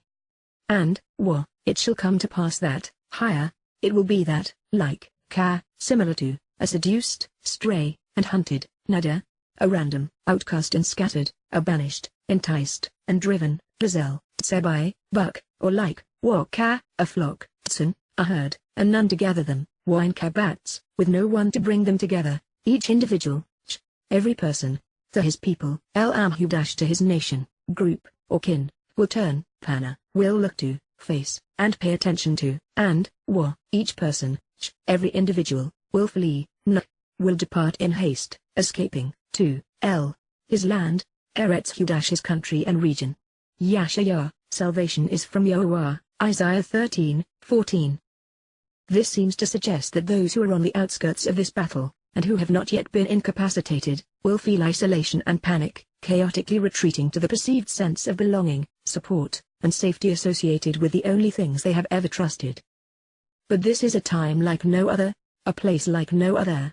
There will be no running away, no blending in, no second chances, nor forgiveness, and no negotiations. The men and women who had come to kill Jews will have done to them what they intended. And based upon the verb, this will be akin to retreating Russian troops in Stalingrad who were gunned down by their comrades. All who are discovered, encountered, and caught, everyone or anyone who is found, detected, and attained, will be pierced with a weapon, Dakar, will be wounded, riddled and impaled by a sharp and piercing implement, such that whoever, Wakol ha, and then anyone who is captured will perish, Kafir, is caught and taken away, will be destroyed, is swept away and removed from the cloud of dust, will cease to exist and be scraped away, failing and falling, Nafl, dropping prostrate, being stopped, by the sword, Bahach, by the weapons of war. Yahshua, salvation is from Yahowah, Isaiah 13:15. Since the weapons Yahowah has been wielding are his word and his light, since he is trying to rid his home of these beasts, not catch them, since those who are retreating are turning to their own place and people, and since these militants are now in the presence of their children, this is Satan's way of thanking them for their service. In one last outpouring of irony, his minions are murdering those who pledge their lives and souls to him. And adding insult to injury, militant man's final salvo will be to mutilate the children of those who fled the fight. Rather than prosper for having participated in the final battle, to return to a hero's welcome, as the warmongers had promised, their property and women will be taken from them. And then, their children, Aulhem, their sons from infancy to adolescence, will be dashed to pieces and smashed, Ratzah, will be struck so viciously, their soft tissues will turn to mush, before their eyes, Linham, as they watch, their houses, Bethlehem, their homes and families, will be plundered, Shakak, robbed and ransacked, pillaged and looted, raided and despoiled, and their women, Waisha, females, wives, and mothers, feminine of individual, Esh, fire, and Enaush, mortals, will be taken, Lakash, seized and carried away, from Great Isaiah scroll versus Shagil, ravished and raped in the Masoretic text. Yahshua, salvation is from Yahowah, Isaiah 13:16. Never trust a snake, a country, comrade, or faith. Here once again is where we have just been, but now all in one glance. Behold and beware, the day of Yahowah's arrival will come, merciless and deadly, with extreme intensity and fierce conviction, without compassion and harsh, an outpouring of disappointment and displeasure over the opposition's presumptive arrogance, and burning resentment and indignation, incensed and grieving for causing the land to become an ugly and horrible place, devastated and desolated, something terrible to look at, lifeless and appalling, deflowered and deserted, utterly deplorable, resulting in him overthrowing and exterminating, either killing or eternally banishing the wickedly guilty who have missed the way, those exposed as belligerent and reckoned to condemnation, forfeiting any right to reconciliation as a result of this. 13:9. For indeed, the luminaries of the spiritual realm and their stupid constellations of clusters of stars forming patterns in the minds of the foolish will not be extolled nor seen as praiseworthy for their light, nor acclaimed on behalf of the arrogant and slanderous whole, the sun obscured with its coming out and his descent, and the moon will not provide its light. 13:10.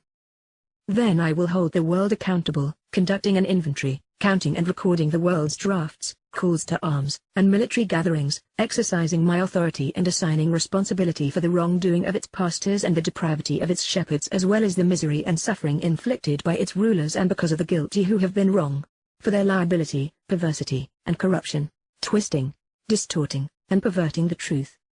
And I will observe the Shabbat by putting an end to the conceit and violent agitation, the pride and arrogance, the majestic displays of undue claims of undeserved status and agitating nature of the surging sea, of the presumptive who are self-willed with an inflated and disrespectful self-image, contemptible and unrestrained, audacious and appalling, and I will humble and humiliate, bringing down, overthrow and debase, casting down the pompous pride of the cruel and ruthless terrorists, of those who invoke fear, the oppressive tyrants, and those who prevail through terror and inspire ruthlessness. 13:11. I will make mortal man as rare and scarce and yet as beloved and cherished, causing the value of a life to become well known, precious, respected, costly, adored, beautiful, prized, and exceedingly valuable, an object of great affection, more than refined gold, and the descendants of Adam, mankind with an neshama, more than the gold of Ophir. 13:12. Therefore, perturbed, I will shake up the spiritual realm, and the land will tremble, with earthquakes emanating out of her home, the place she takes her stand, her place of assembly and direction, in the intense displeasure and tremendous disappointment of Yahowah of the spiritual implements, and in the day of his burning resentment. 13:13. And it shall come to pass that like a seduced, stray, and hunted, outcast and banished gazelle, or like a flock with none to gather them or bring them together, each individual will turn to his people, his nation or kin, and each person will flee, departing in haste, escaping to his land. 13:14. All who are discovered, encountered, and caught, anyone who is found, detected, and attained, will be pierced with a weapon, riddled and impaled, such that whoever is captured will perish and be scraped away, failing and falling by the sword. 13:15. And then their children will be dashed to pieces and smashed, struck so viciously their soft tissues will turn to mush before their eyes, their houses will be plundered, and their women will be taken. Yahowah 13:16. What follows is called the judgment of Babylon, and so it has been assumed that it is depicting the final siege and destruction of the ancient city. But I do not concur for a number of reasons. First, everything we have read in this chapter, and indeed throughout the past several chapters of Yahowah, speaks of Yahowah's response to Yahdim and Gawim immediately prior to his return. In particular, the preceding section of Yahowah 13 addresses a future event, the final battle waged by men against God and his people. It has been quite some time since we have been regaled in an ancient quest for power and glory, such as was the long and tumultuous history of Babylon. So while Babylon was attacked and partially destroyed a number of times, and while it was eventually swallowed up by shifting sands, the chronology presented in Yahowah 13 requires us to either combine events which would play out over the course of 500 years, or interpret the story as a means to forecast future events through the perspective of history. I prefer the latter, using this word's eye view as a lens to telescope us into the tribulation. Second, the primary issue being laid before us is, what is Babel? Is it limited to the ancient city of Babylon, to the empire of Babylonia, to Chaldea, which would include Sumer, Babylon and Assyria through their various iterations, as well as Persia and Iran, or does it also include the religious and political systems spawned by Babel which remain to this day? Our decision in this regard drives to the very heart of this book, Observations for Our Time, which began as a quest to understand the conflict between man and God as it began and grew so that we might better appreciate how it will be resolved. What we have discovered is that Babel gave rise to religion, to confusing the masses and controlling them by commingling truth with lies. Mankind's use of religion to conquer and rule began in Babel, and its legacy is pervasive today. The influence of Babel will be the last vestige of man's and Satan's collective rebellion to be vanquished upon Yahowah's return, therefore, set into the conquest of the Battle of Armageddon. The fall of Babylonian institutions such as Roman Catholicism is perfectly placed in this narrative. Third, the last time an ancient civilization was mentioned, it was Assyria, not Babylon. So unless Babylon is seen as the heart and soul of Assyria, or as the most pervasive influence on humankind today, the prophet has upended the chronology and interrupted his thought process. However, since Yah's perspective on time is different than our own, a sojourn through ancient history is only a problem if it takes our attention away the point he has been making about why he is so disappointed in mankind. Fourth, the fall of Babylon. The city, the empire, its satanic underpinnings and religious legacy, is foretold throughout Yahowah. The story dominates much of the 14th chapter of Yahowah, announcing Satan's role in all of this. We learn of the fall of Philistia, Moab, Damascus, Syria, America, Egypt, Edom, and Arabia in the intervening chapters before reading Fallen. Fallen is Babylon and all the images of her gods are shattered on the ground in Yahowah 21:9. Having focused on the adversary, we are encouraged to make a decision, lest we be cast into the fate of nations. The prophet and his people sing a song of trust as Yahowah promises once again to save Yisrael in the 26th. Satan is ultimately held accountable and isolated as Yisrael celebrates the Shabbat of Sukkah. Hoping that we might join them, in the 28th chapter, Yahowah presents the ultimate referendum on reason over religion. Then the prophet resets his timeline and turns back the clock to the Assyrian conquests in Yahowah 30, where we are regaled with examples of Satan's influence throughout this time and place.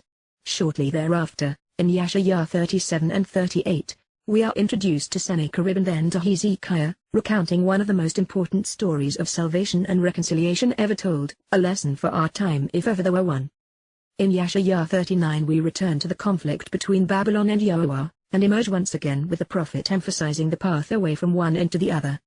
This story is dramatically presented throughout Isaiah 40 and 41. This leads to the role Yahowah will play as Yahushua, reconciling his relationship with his people in Yahowah 42. Yahowah reaffirms his intent to liberate Yaakov from the influence of Babel in chapter 43, celebrating the redemption of his people in the 44th chapter. This eventually brings us to Cyrus, the implement Yahowah chose to subdue the nations and free his people from Babylon in the 45th chapter of Yahowah.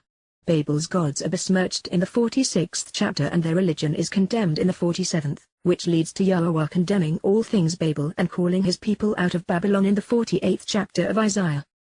The concluding chapters of Yahowah explain how Yahowah will manifest his Torah in Yahushua and use him to fulfill the Makkah. It is a celebration of Yahowah's outreach to his people, helping them prevail over the evil influences of Babel.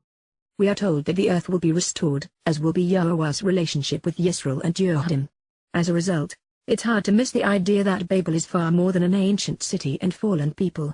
Babel encapsulates Satan's influence over man's religions and their deadly stain on humankind.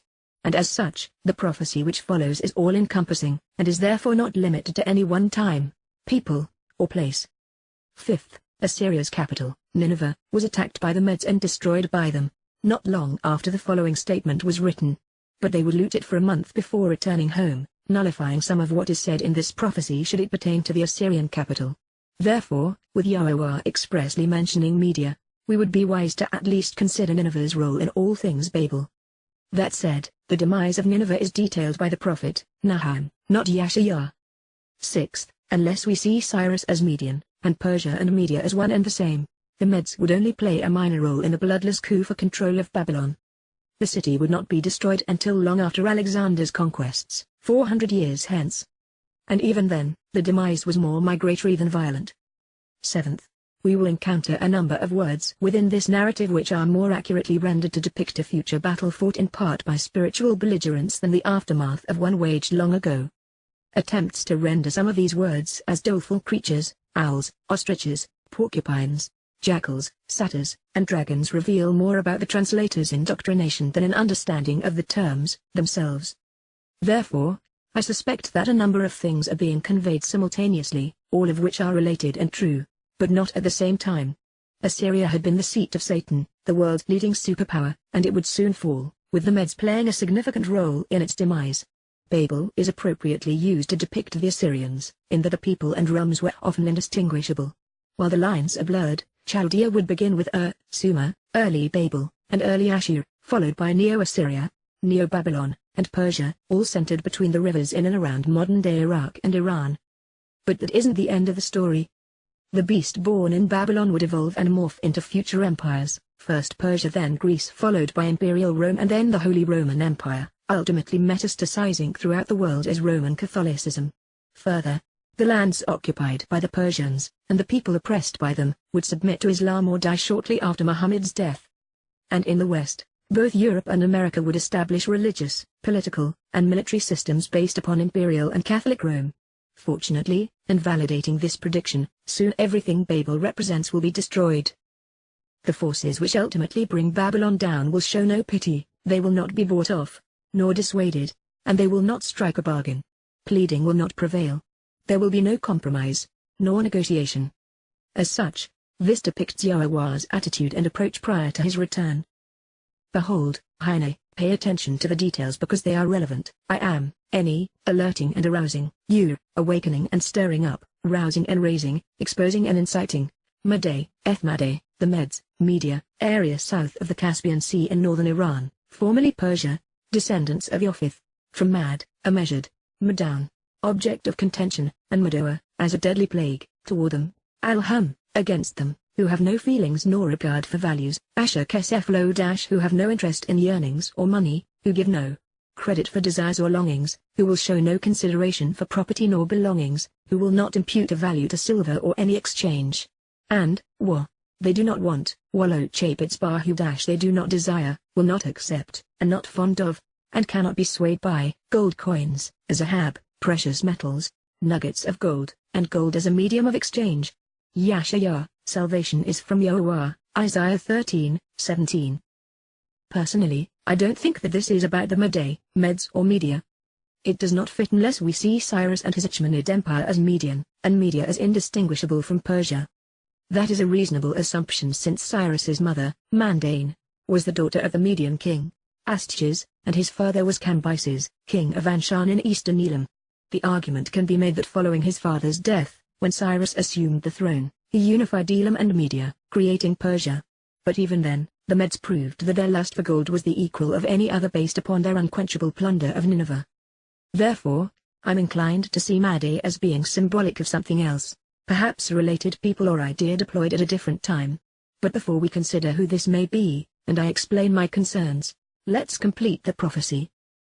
the fall of Babylon to Cyrus was purely strategic.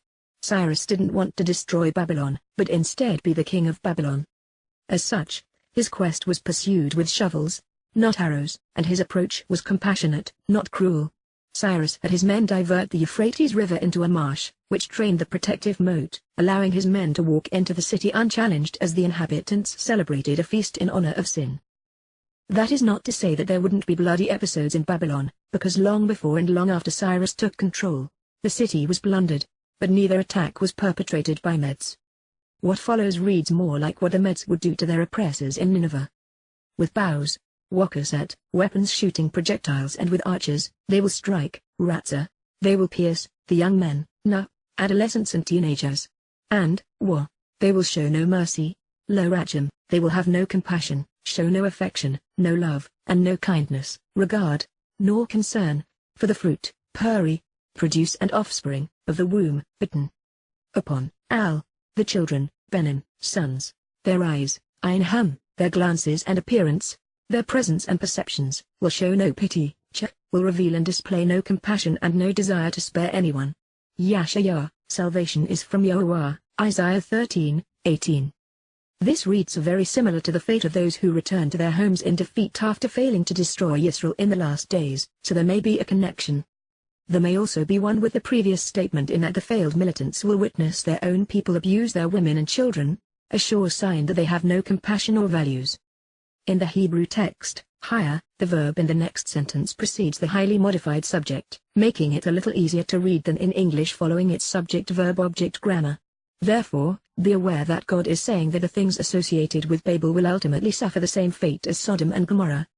And, the appeal of the values and status, sabi, the beautiful appearance, attraction, desirability, and glorification, of the empires, kingdoms, and nations, mamlaka, of sovereign governments, rulers and realms, monarchies and royal reign, kings and kingdoms, and of political and governmental authority, associated with Babylon, Babel, of being confused by the Lord, of being corrupted by intermixing and combining, of Babylon, their arrogant and unwarranted need to impress and be exalted, their own, their presumptive uprising, acclaim, and self-adulation, their presumed superiority, their glorified and improper attempts to appear majestic, their conceited and prideful self-aggrandizing status, their unwarranted attempts at splendor, and ill-conceived desire to lift themselves up, elevating their rank and qualifications beyond their justification, in the glorified and haughty outward appearances, tipperate, with the shining and brilliant projection of an exaggerated and false self-image. Dressed to inappropriately appear beautiful and splendorous, and therefore worthy of a higher rank and renown which is derived from an illegitimate pride, of the Kasdim, Chaldeans, Kasdim, of men as sages, dreamers, fortune-tellers, and magicians, a synonym for Babylonia, Assyria, and Sumer, from Kasdim. Those who appear wise through interpretation, by attempting to predict the future, by performing magic tricks, through astrology, as a revealing religious cleric or theologian, and as the wisest of men, will exist, higher, will actually come to be for a time, perfect, similar to when, comparable with, God, Elohim, the Almighty, overturned and demolished, Mupka, overthrew and destroyed, from Hapag, to change and transform by overturning and overthrowing that which is perverse, accordingly, Kudam, scorched, Sodom, Kudam, to be scorched and burn, Sodom, and, Weoth, Amorah, manipulative tyrants, Gomorrah, Amorah, dictatorial regime where lords and despots treat people as subjects and feudal slaves, from Ammah, unscrupulously controlling the masses, manipulating them as if they were property by pulling the wool over their eyes then binding them. Yahweh, salvation is from Yahowah, Isaiah 13:19. This has not occurred. Therefore, our initial assumption, that the prophet was continuing to discuss events leading up to Yahowah's return, appears to have been validated to some degree. Nations are revered, and empires are perceived as great. Governments remain sovereign, kingdoms exist, and rulers reign. There has been no diminishment in political or governmental authority. Babylon's influence is more pervasive today than at any time in human history. And there has been no abatement in institutionalized ego. Man's unwarranted need to impress is ill-conceived and unrivaled. Everything has become a projection of power predicated upon false pretenses. In this way, mankind has been remade in the image of his God. Our stars shine, but only by projecting an exaggerated and glorified image. Thankfully, Yahowah is going to pop Satan's trial balloon, and man will be overthrown along with his wannabe God. The forces of evil have had their day, but they will not endure. It will not abide, lo yashab. It will not remain nor be re-established, never be inhabited. From yesh, the substance of existence, kal active, remain in control, or glorified forevermore, lanatach, nor hold any status, prominence, or eminence for the rest of time. Neither supervise, direct, nor lead any longer, from natsach, excel, appear bright, be preeminent, oversee, or endure, nor be a place to reside. Wallow shaken, never serve as a place to settle, live, or dwell, possibly from shakab, to lodge, lie down, rest, or relax, as far as any generation, place, or time. Ad-daw, during any age, people, lineage, or period, encircling position, or encampment. Further, no Arabi, Arab, lo Arabi, no Arabians, no panting animal with uncontrollable urges, no noxious swarms of flies, lice, gnats, or maggots, no questionable foreign occupiers, no traders, barters, or bargain hunters trying to make a deal to mingle in and gain a share as part of a dark religious order. Will pitch a tent there, Al-Sham, will reflect the light, name, and renown of the moon in this place, not even as nomads, nor will shepherds lie down, waralo rabbats, and those who herd and pasture sheep will not rest. There, Sham, thereafter in the proper designation or name. Yahshua, salvation is from Yahowah, Isaiah 13:20. This is not meant to be interpreted literally. The city of Babylon would remain inhabited for 6 centuries after Yahshua penned these words. The Medes didn't destroy it. Cyrus not only lived in Babylon, he ruled as the king of Babylon. Alexander the Great even lived there, devoting the last 8 years of his life to restoring the city's infrastructure and temples. Further, there have never been any meaningful Arab encampments in or around Babylon. While Arab Muslims would conquer Persia following Muhammad's death in the mid-7th century CE, Babylon had been buried beneath a mountain of sand hundreds of years prior to their invasion. Also, while Christianity is rooted in Babylon, Islam was born in Western Arabia, solidified in Damascus, and codified in Baghdad. Even today, the Shiite Muslims in Baghdad would consider themselves Persian, not Arab. Additionally, the shepherd reference is also symbolic. The environs of Babylon have seldom been conducive to pasturing sheep. It was either overly populated, making land within the city too expensive to leave as fodder, or too marshy as the Euphrates migrated out of its banks into the lowlands, eventually breeding the kind of diseases in these swamps that killed Alexander. And what wasn't overly watered, became overly dry, too desolate to support sheep. As a result, I see this as a warning, as Yahowah letting us know that irrespective of time, those who choose to live among Babel's influences will die. Babel's mantra is unsustainable, always has been and always will be. Christianity was born bad, and will not improve with age. Secondarily, Yahowah is deliberately excluding mankind's second largest religion from this indictment, not because it isn't satanic, but because it wasn't conceived in Babylon, unlike Christianity and Western culture. Therefore, Arabs would have nothing to do with this place. Even now, especially now, with the United States having given Iraq to Iran and reunified ancient Persia, Assyria, Babylonia, the Arabs of Arabia have become their foremost foe. Saudi Arabians have declared war on Iran and have purchased hundreds of billions of dollars worth of American weapons to fight them. Interesting enough, the biggest and the most deadly rift in the world today is actually between Arabs and those who inhabit the environs of Babylon. As for shepherds, Yahowah's people have long since been extracted from the land of Babel, although far too many remain in the realm of Babel. There isn't a pastor or shepherd worth following in this place and hasn't been once since Daniel. Also interesting, since the Babylonian Talmud was written in the outskirts of Babylon, Yahowah could be telling us not to follow their guidance. From this point forward, the words Yahowah inspired Yahshua to write are universally symbolic. I am convinced that there is nary a reference to a doleful creature, owl, ostrich, porcupine, jackal, hyena, satyr, dragon, or sea monster, but instead a tale of impending religious doom.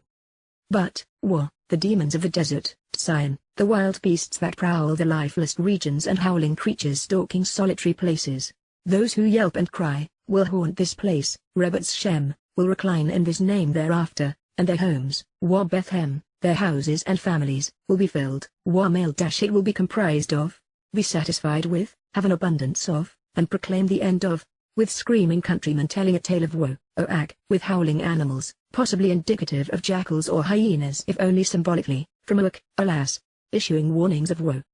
There, Sham, the female offspring of winged creatures, Bathia Anna, The daughters of birds of prey will reside, shaken, will live, settle, or dwell, and, demonic tempests, satanic storms, demon-possessed animals such as satyrs, representing devilish idols, from dreaded and shivering storms which are blusterous, whirling, fearful, and sweep away, devastating the region, will leap about, rakad, will skip and bounce around, will hop around in an energetic, yet ineffective, way. Yahweh, salvation is from Yahowah, Isaiah 13:21. If my interpretations are correct, Yahowah is revealing the demonic nature of Babylon. It is the birthplace of the 5 beasts of Daniel. Those who reside under its influence are haunted by it. They scream out their tale of woe in concert with Satan's fallen Malak, symbolically depicted here as the female offspring of winged creatures.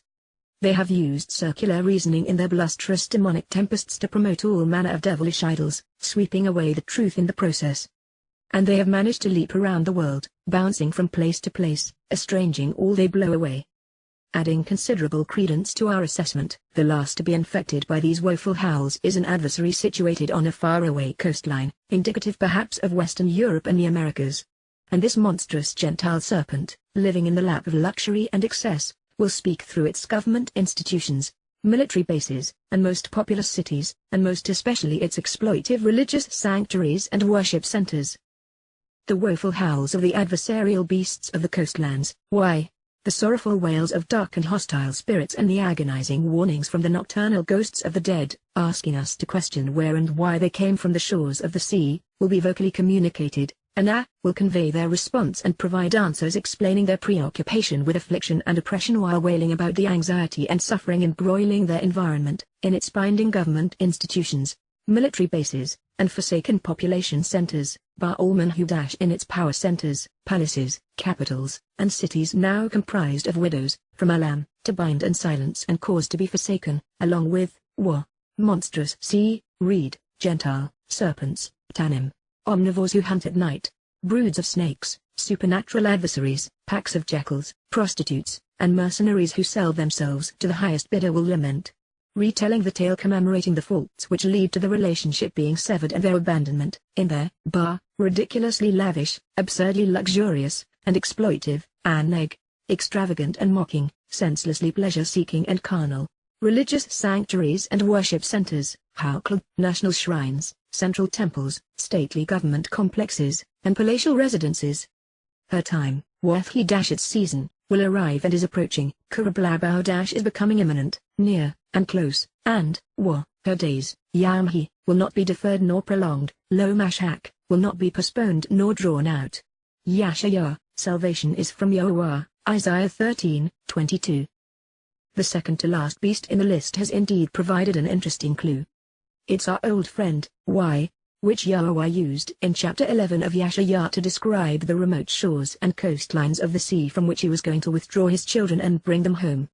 In addition to conveying the idea of sorrowful wails of dark and hostile spirits, the agonizing warnings from the ghosts of the dead, and the woeful nocturnal howls of adversarial beasts, encourages us to ponder the who, what, where, when, why, and how of this issue so that we understand the reason behind the reference. Why will be used again in Yahweh 18 as part of a long and descriptive depiction of the United States of America. That assessment begins with, woe. In that this is a conclusion of Yahweh 13, it certainly appears that the fall of Babel depicted herein is indicative of its rise and fall as part of religious and government influences during the last days. Her most shrill moments are before us, as is her ultimate demise. Babel will scream and then be silenced. Let's review verses 17 through 22 in summary form before considering the history of this haunted place. Behold, pay attention to the details because they are relevant. I am alerting and arousing, exposing and inciting, media, a measured object of contention as a deadly plague, toward them who have no feelings nor regard for values, and who will show no consideration for property nor belongings. And they do not want, they will not accept, nor will they be swayed by gold coins, precious metals, nor any medium of exchange. 13:17. With weapons shooting projectiles they will strike and pierce the young men. And they will show no mercy, no compassion, nor concern for the fruit of the womb. Upon the children, their eyes will show no pity and no desire to spare anyone. 13:18. and the appeal of the values and status of the empires, kingdoms, and nations, sovereign governments, rulers, and realms, and of political and governmental authority associated with Babylon, being confused by the Lord and corrupted by intermixing and combining, their arrogant and unwarranted need to impress and be exalted, their presumptive uprising and acclaim, self-adulation and presumed superiority, their glorified and improper attempts to appear majestic, and ill-conceived desire to lift themselves up, elevating their rank and qualifications beyond their justification in the glorified and haughty outward appearances with their shining and brilliant projection of an exaggerated and false self-image, dressed to inappropriately appear beautiful and worthy of the higher rank and renown of the Kasdim, Chaldeans, of men as sages, dreamers, fortune-tellers, and magicians, will exist similar to when God overturned and demolished Kedem, scorched, Sodom and Amorrah, manipulative tyrants, Gomorrah, dictatorial regimes where lords and despots treat people as subjects and feudal slaves, unscrupulously controlling the masses, manipulating them as if they were property by pulling the wool over their eyes then binding them. 13:19. It will not abide, remain in control, or glorified forevermore, appear bright, be preeminent, nor endure, nor be a place to reside as far as any generation, place, or time. Further, no Arab will pitch a tent there, reflecting the light, name, and renown of the moon in this place, not even as nomads, nor will shepherds lie down there. 13:20. But the demons of the desert will haunt this place and their homes will be filled with screaming countrymen telling a tale of woe. There, the female offspring of winged creatures will reside and demonic tempests of satanic storms representing devilish idols will leap about, bouncing around in an energetic, yet ineffective, way. 13:21. The woeful howls of the adversarial beasts of the coastlands and the sorrowful wails of dark and hostile spirits bemoaning agonizing warnings from the nocturnal ghosts of the dead, asking us to question where and why they came from the shores of the sea, will be vocally communicated, conveying their response while providing answers explaining their preoccupation with affliction and oppression while wailing about the anxiety and suffering embroiling their environment throughout its binding government institutions, military bases, and forsaken population centers, even its capitals along with the monstrous sea, reed, Gentile, serpents and broods of snakes, supernatural adversaries, prostitutes, and mercenaries who sell themselves to the highest bidder, all will lament, retelling the tale commemorating the faults which led to the relationship being severed and their abandonment in the ridiculously lavish, absurdly luxurious, and exploitive, extravagant, pleasure-seeking, and carnal religious sanctuaries and worship centers, even her national shrines, central temples, stately government complexes, and palatial residences. Her time will arrive and is approaching, becoming imminent, and her days will not be deferred nor prolonged. Yahowah 13:22. There have been scores of translations of Isaiah 13:18-22 preceding this one, all grappling with the unfamiliar beasts prowling the ruins of Babylon. Many others have written commentaries, attempting to reconcile this prophecy with history. I would encourage readers to do both, jumping into this fray and adding their thoughts. The various divergent views could all be right in their own way and they could all be wrong, but no matter, any open and honest appraisal of history when combined with a thoughtful evaluation of Yah's word will pay dividends.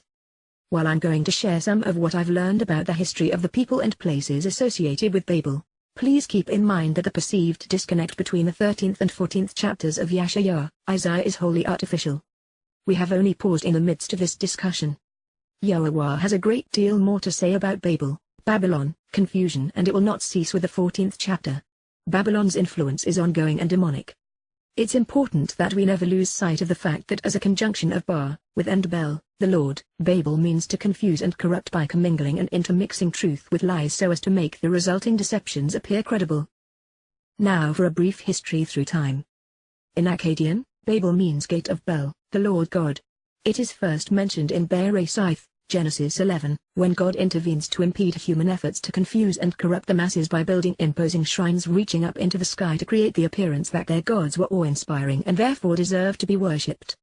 The men who orchestrated the construction of these edifices to man's manipulative nature sought to control the populace by imposing the religious edicts they had written on behalf of the gods they, themselves, had made. The subsequent influence of Babel, and its ultimate demise, is told throughout Yahowah, Jeremiah, and Daniel. Not surprisingly, it is also mentioned throughout Revelation, in that Yahweh's vision covers much of the same ground presented by the previous prophets. The emergence of Babel coincides with Nimrod, the rebellious son, around 3500 BCE, although his capital was Nineveh. Back in the 9th chapter of Volume 1 of Observations for Our Time, entitled, Look Up and Pay Attention, we discovered why God was so critical and condemning of what occurred in this place. Cush, Black, Noach's grandson by way of Cham, passionately idolatrous sun worshipper, fathered, Yilad, Nimrod, Nimrod, the rebellious son. He was dishonorable and contemptible, Huchael. He was proud and profane, defiled and diseased, polluted and pierced, wounded and harmful, from Chala, diseased and sickening, as a result of, La, being, higher, a powerful politician and heroic warrior, Jibbo, a mighty militant and prominent political individual with the ability to fight and who prevailed in his quest for military and political supremacy by becoming an influential and impetuous societal leader, in the region, Eretz. Bere Scythe, in the beginning, Genesis 10:8. In this way, Nimrod became the first example of the top-down approach Satan would deploy to influence humankind, inspiring and possessing a cadre of arrogant and deplorable leaders to deceive and oppress their subjects politically, religiously, militarily, and economically. And through it all, men would impose their way and Satan would be worshipped as the Lord God. With a warning such as this so prominently positioned at the beginning of God's witness to humankind, it is a wonder that most people are patriotic and support their military. He would, higher, prominently and impetuously, powerfully and militantly, Jibbo, fight mightily to establish his political influence, hunt his prey, sad, act as a hunter pursuing game and killing animals, used metaphorically to depict someone who pursues the life of another in order to destroy it, from to stalk and victimize, capture and control, ensnare and kill, used in Mash, Proverbs 6:26 to reveal that the whore of Babylon chases after and hunts down human souls, in direct opposition to, Lapane, as an assault against and attack upon the presence of, Yahowah.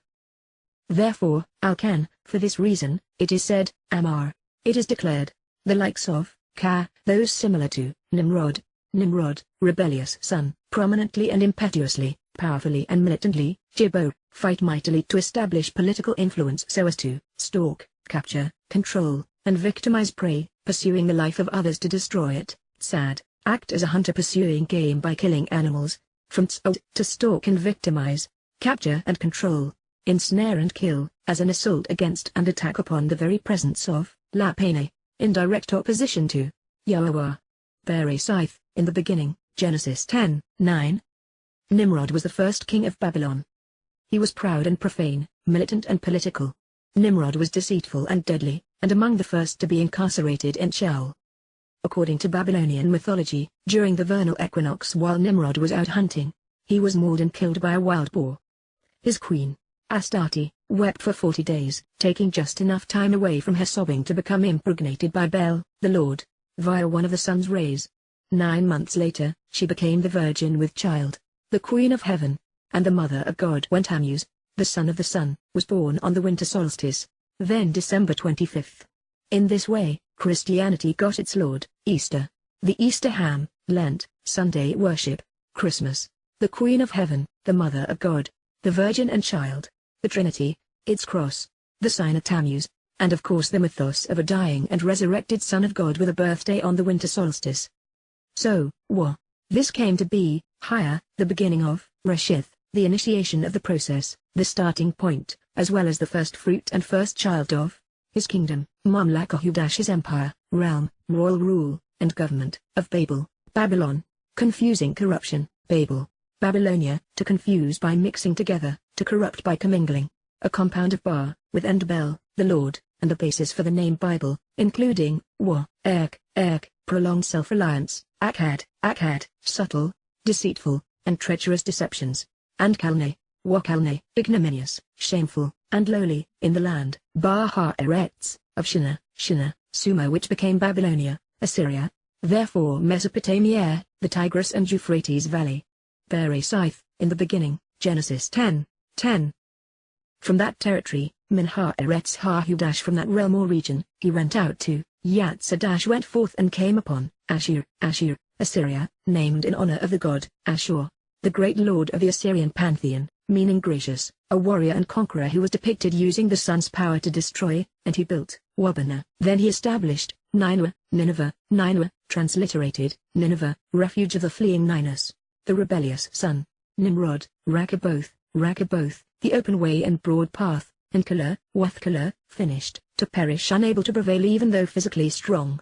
Bereshith, in the beginning, Genesis 10:11. This is actually a very important revelation pursuant to the prophecy we have been striving to unravel. Not only are Babylon and Assyria presented as a single entity along with Shinar, Sumer, Nineveh was the original capital of Nimrod's kingdom. As such, the depiction of the Medes is accurate. Since Yahowah is clearly disgusted with all things Babel, before we commence our historical review, let's reconsider God's second narrative on this confusing place. Now it came to exist with ongoing consequences that the entire region had one language, and so the words were closely related, sharing common characteristics. 11:1. Then as they migrated toward the east and from where they had previously existed long ago, while moving in the direction of the rising sun, they discovered a valley in the region of Shinar, Sumer which became Babylonia and Assyria in Mesopotamia between the Tigris and Euphrates, and settled there. 11:2. And they said, each individual to his immoral countrymen, and as loud-mouthed and evil public speakers with troubling social, racial, and religious pontifications, come, I implore you to act, choosing to do what I want done, because I want you to allow me to control you, all while you ascribe excellence and greatness to me. I want us to make as an expression of my will, sun-dried and whitewashed bricks and writing tablets. Then I want to burn an offering to the fiery serpent so as to approach the place of the serpent's blaze. And so the whitewashed bricks and sun-dried mud writing tablets came to actually be for them as stone, and thus rigid. And the sticky, slimy, troublesome, and combustible tar which could be used as an adhesive to bind, entrap, and pave over, or as fuel to burn, for a while came to exist as an intoxicating binding agent used to enrage and torment. 11:3. Then they said, expressing in words, vowing, we want to control you so that you praise what we choose to worship. Let us continually build for ourselves a city with an inner shrine and temple complex and then a highly valued platform and imposing tower for religious worship with its top in the spiritual realm of the heavens. And let's engage, actually creating for ourselves a name and reputation, or otherwise we will be attacked, scattered, and dispersed over the face of the entire region. 11:4. So Yahowah descended for the purpose of observing the city and temple complex and its imposing tower for religious worship, all designed to increase their importance, influence, and authority, which to establish their way, the sons of the descendants of Adam had built. 11:5. Then Yahowah declared and explained, pay attention, behold, something important is being emphasized. Notice the details in this narrative and consider the context because, surely, this can change your perspective, one race, nation, and people with one way of speaking for all of them, considering what they have done, is then contemptible, reprehensible, and deadly, undermining life while lowering the people's status by breaking, debasing, and dissolving the promise. They will not refrain from putting into effect and carrying out anything which they wickedly decide and propose with evil intent by agreeing together. 11:6. Come now, I implore you to pay attention to me and then to act, choosing to do what I want done, albeit of your own volition. I'd like you to respect me, choosing to communicate your response, ascribing value to what I am offering so that you allow me to influence you. Then let's choose to go down, temporarily degrading an aspect of ourselves, because we must confound and incapacitate through commingling their ability to communicate so that they will not listen to the individual speech and rhetoric of their immoral countrymen, their loud-mouthed and evil public speakers with their troubling religious pontifications which are improper and harmful. 11:7. So Yahowah dispersed and separated them away from there and from that name throughout the entire region. And they ceased what they were doing, rejecting the process of building and establishing the city with an inner shrine and temple complex. 11:8. Therefore, as a result, he called and designated it by its name, thereby denoting her reputation as Babel, confusion and corruption, Babylon, because the Yahowah commingled and mixed together, thereby confused and confounded the rhetoric of the entire region. Bereshith 11:9. Now that we have Yahowah's perspective on this place and understand his disdain for their propensity to be religious, his condemnation of their willingness to confuse and confound the people by mixing truth and lies, and then dominate the masses by building shrines to false gods, let's consider what the historians have to say about Babylon. The first city to bear this name was likely founded sometime prior to the reign of Sargon of Akkad, who ruled from 2334 to 2279 BCE. While he didn't claim to have founded the city, he was the first to brag of having built temples in Babylon. He chose this site because it was a port on the Euphrates closest to the Tigris River and thus could influence the spread of trade and religion in multiple directions. Babel's most famous king was Hammurabi, 1792 to 1750 BCE, who ascended to the throne upon the abdication of his father, King Sin-Mubilit, and quickly transformed the port into one of the most influential cities in Mesopotamia. His legal codes were among the earliest recorded, but to his shame, he built opulent temples and was a committed warrior, building the first Babylonian empire by conquering and controlling the people of Mesopotamia. Upon his death, the Babylonian cult of Hammurabi unraveled, such that by 1595 BCE it was conquered by the Hittites. The Kassites were the next to sack the city, renaming it Karam-Dunash. Over the rubble, Second Babylon was built by the Amorites following the collapse of Ur. It dates to around 1200 BCE, but that's an educated guess based upon the artifacts which were carried away from the city after the Persian invasion. But no matter when the cornerstone for Second Babylon was laid or by whom, the Assyrians conquered it, dominating the region during Sennacherib's reign from 705 through 681 BCE. A place of continuous tumult, the city would be severely damaged after Yahowah penned these words, but not by the Medes. In 689 BCE, the aforementioned Sennacherib sought to suppress a revolt, and had the city sacked, razed, and the ruins scattered as a lesson to others. His actions were so brutal, so unrestrained, Sennacherib was denounced by his court and assassinated by his sons. However, his successor and assassin, his son, Esarhaddon, quickly rebuilt it, turning Babylon into the jewel of the Assyrian Empire. The restored city would revolt again, this time against Ashurbanipal of Nineveh, who ruled from 668 to 627 BCE. He is renowned for being the last successful Assyrian king. He is mentioned in Ezra 4:10. And while he was responsible for Assyria's most extensive territorial expansion, he was extraordinarily cruel towards those he conquered. As an example, there is a relief in his palace depicting a defeated king with a dog chained through his jaw, being forced to live in a kennel after his capture. Pursuant to this prophecy, however, while Ashurbanipal would besiege and defeat Babylon, he did not destroy the city. Instead, he personally intervened to rid the city of evil spirits. Upon Nabopolassar's death in 604 BCE, his son, Nebuchadnezzar II, engaged in a whirlwind of expansion, enlarging Babylon such that it covered 2,200 acres and boasted the most impressive temples, public buildings, palaces, and gardens in the world.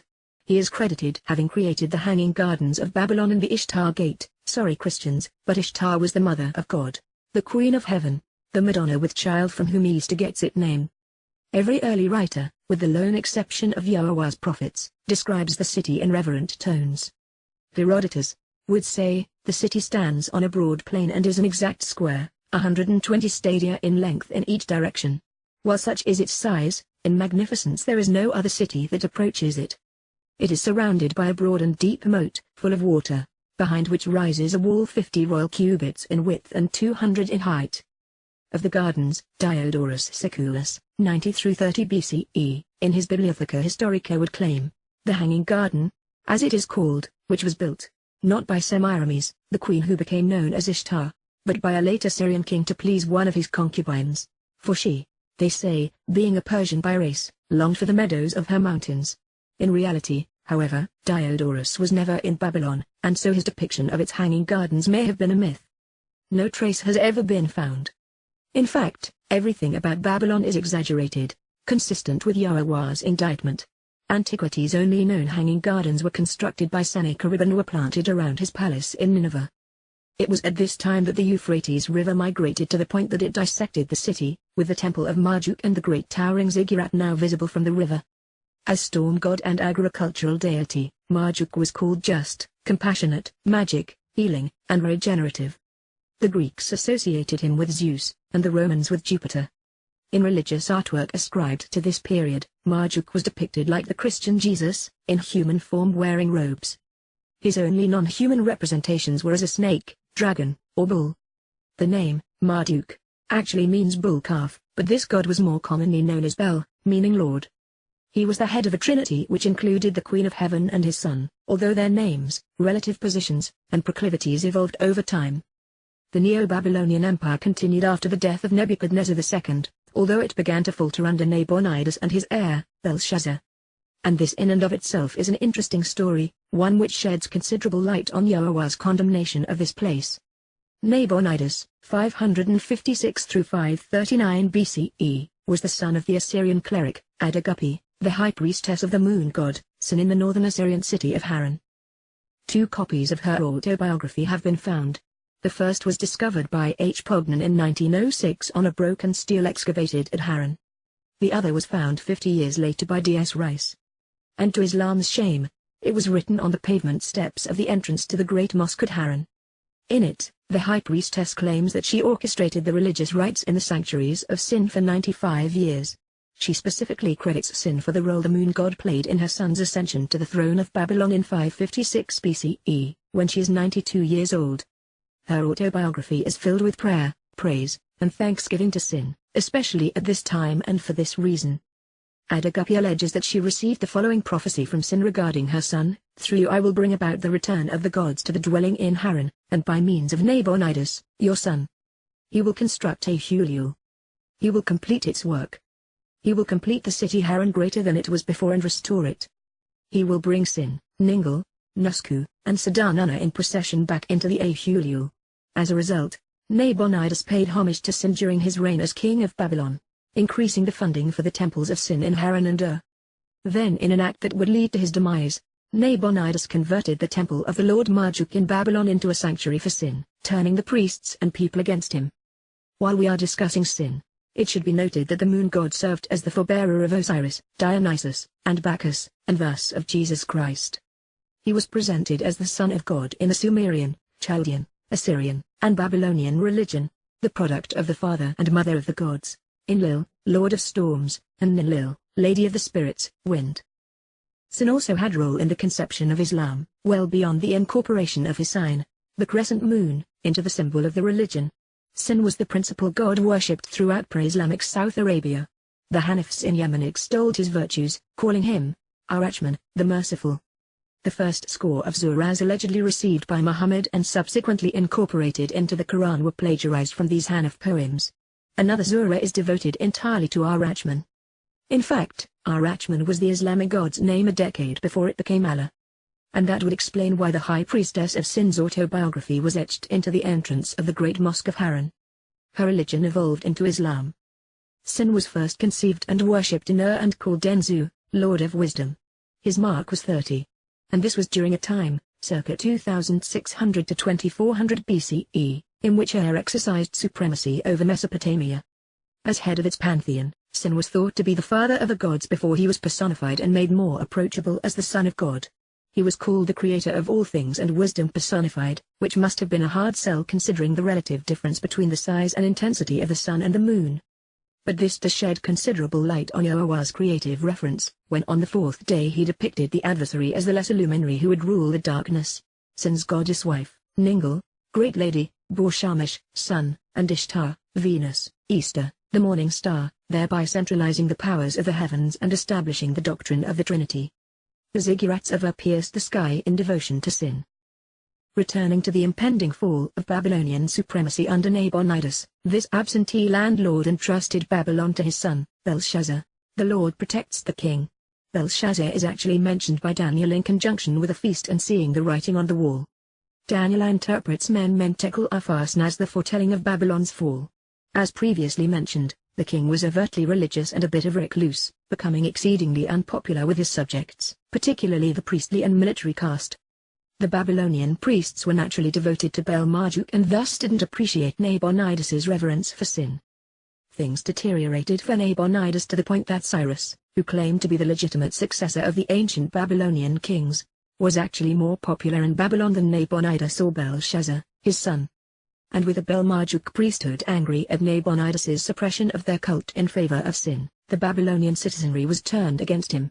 Thereafter, his military leaders began to rebel because Nabonidus wasn't around to defend the city, but instead preoccupied himself with religious matters, rebuilding temples, restoring scripture, and proselytizing, particularly in Arabia. In the 6th year of Nabonidus' reign, Cyrus the Great, the Achaemenid Persian king of Anshan in Elam, revolted against his father-in-law, Astyages, the king of Media. Astyages was actually betrayed by his own people, giving Cyrus control over Media without firing a shot. Ascending in power, within 3 years, Cyrus would be king of all Persia. All while Nabonidus was camped out in Arabia, leaving the increasingly unpopular Belshazzar in command of a disgruntled army. Cyrus's own account of the invasion of Babylonia, and what is now known as the Babylonian Chronicles, Both describe a Babylon being taken in 539 BC without battle, consistent with Daniel's depiction of it being captured during the night. Because the city straddled the Euphrates, some of the river's water was used to form its protective moat. Cyrus had his men divert much of the Euphrates into a nearby marsh, thereby lowering the water level in the moat and making the city accessible. As this occurred, Babylon's residents were distracted celebrating a religious festival, and so Cyrus's army was able to capture the city without a fight. Cyrus put Darius, a Mede, in charge. The city was not plundered by anyone at this time. Thereafter, Babylon was absorbed into Persia. As this occurred and as Yahowah predicted, Cyrus immediately freed Babel's Yisraelite captives. That hardly qualified him as a saint, in that Cyrus would call himself King of Babylon, and the Avenger of Bel-Marduk, the Savior chosen by the Lord Marduk to restore order and justice. Darius would exert his influence after Cyrus's death and rule on the authority of the Zoroastrian gods. And although Babylonia briefly recovered, becoming independent again under Nidin-Tabel in 521 BCE, they were subjugated again when the Persians stormed back in the following year. It was on this occasion that many of the city's inhabitants may have been brutalized. The rebel king and his most loyal supporters were impaled according to an inscription written by the Persians. Babylon's walls were not actually destroyed until 514 BCE, when the city sought independence under Armenian King Araka. Its great temple to the Lord Bel, however, was spared, continuing to serve as the epicenter of Babylonian patriotism. Then in 482 BCE, following another rebellion, Xerxes sent an army to regain control, this time destroying these temples and robbing them of their gods, removing Bel-Marduk in particular.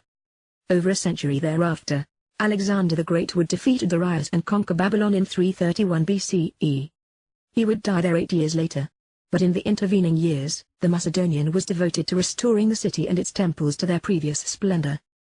Upon his death, Babylonia and Assyria were absorbed into the Macedonian Seleucid Empire.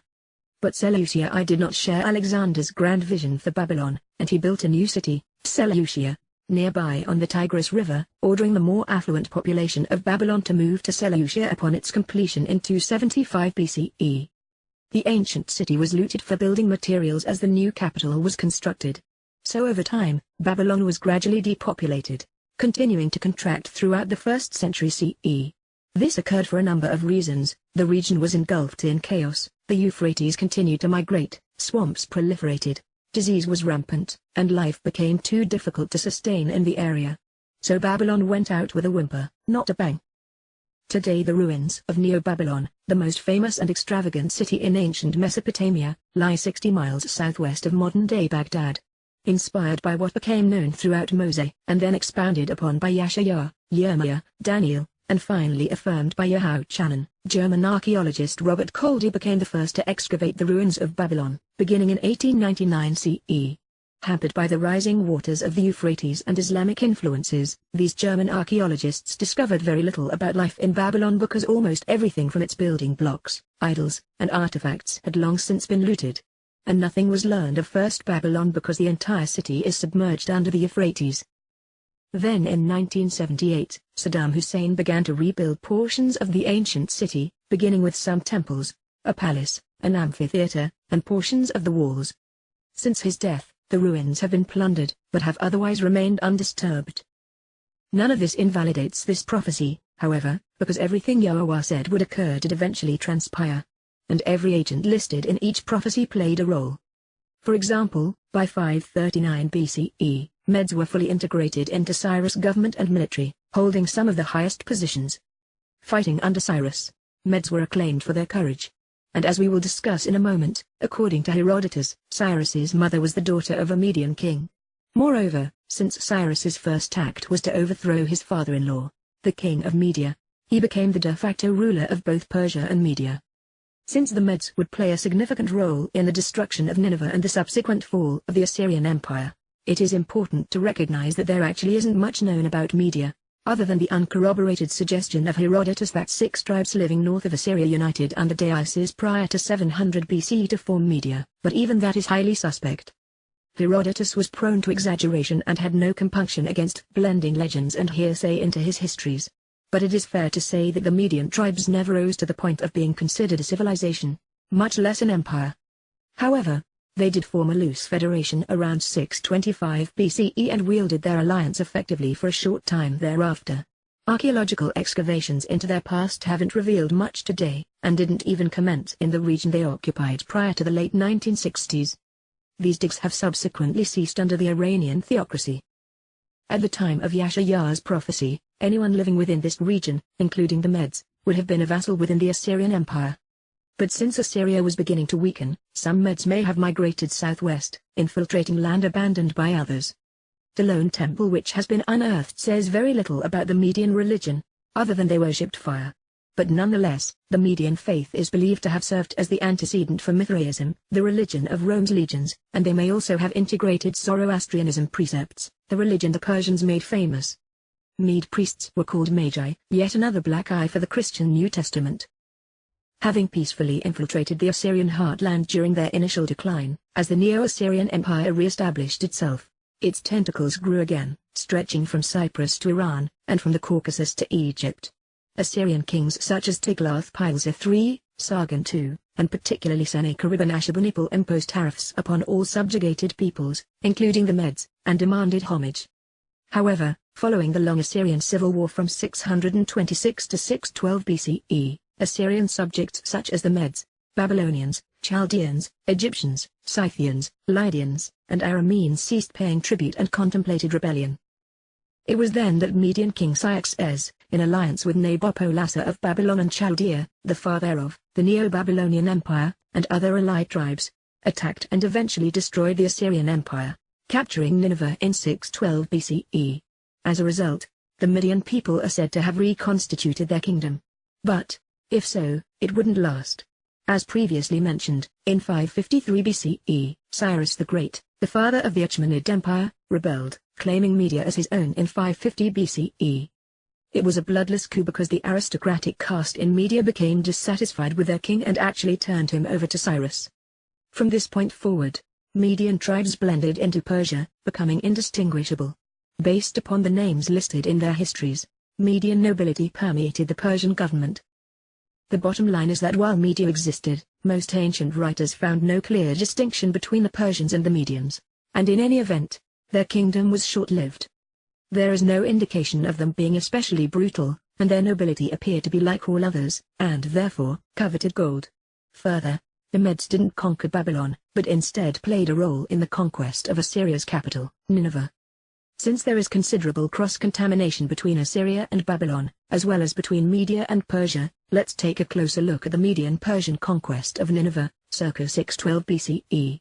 The allied army of Medes and Chaldeans, together with the Scythians and Cimmerians, rebelled against their Assyrian overlords, besieging and sacking the greatest city in the world at that time.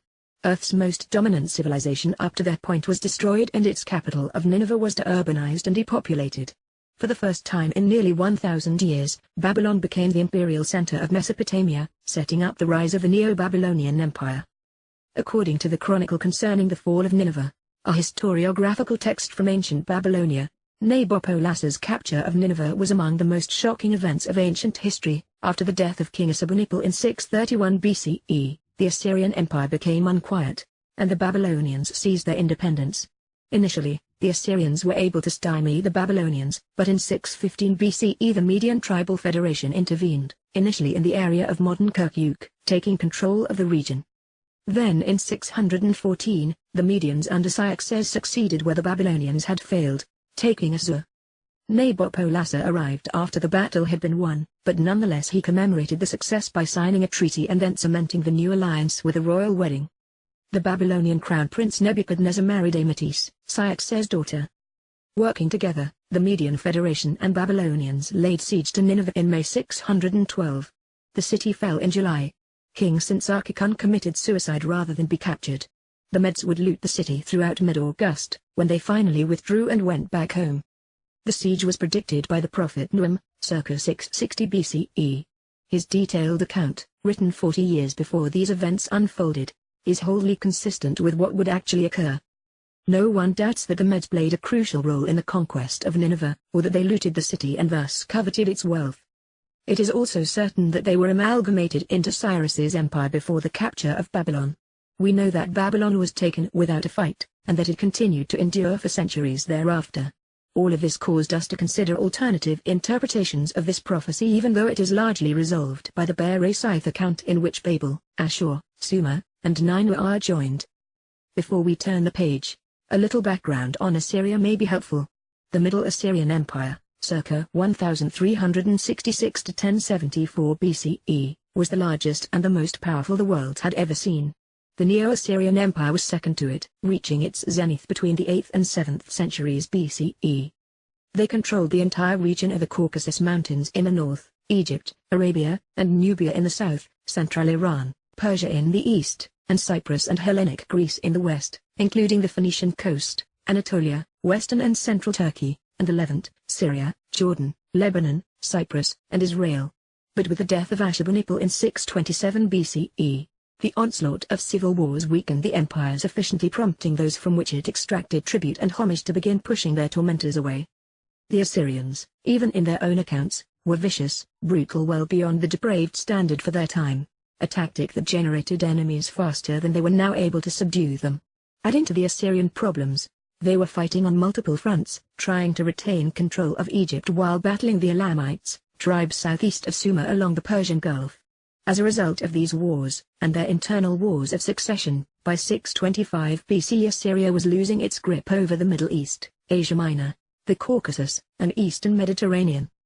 As a consequence of this turmoil, internal decay, and having manufactured more enemies than they could now resist, vassal states allied, led by the Chaldeans, who took control over Babylonia, all with the aid and support of the people who were tired of being taxed and terrorized.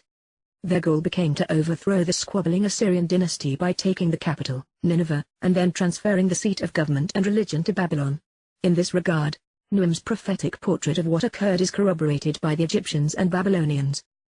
The Assyrian chronicles conclude in 639 BC after the destruction of Susa, the capital of Elam. It was subjugated by Ashurbanipal's brother, Shamash-Shum-Ukin. According to the Babylonian chronicles, there was a bitter 12-year struggle between Babylonia and Assyria, climaxing in the 10th year of Nabopolassar, 616 BCE, when the Babylonians defeated the Assyrian army and marched up the river, sacking Main, Sahiri, and Balihu.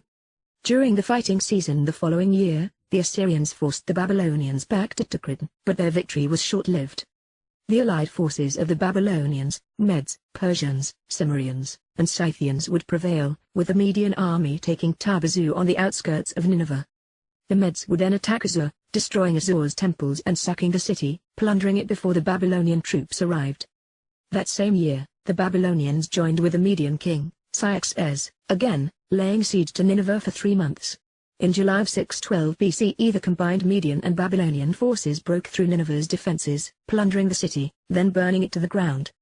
They would claim that the Assyrian king, Sin-Shar-Ish-Kun, bowed down in vassalage before he was killed.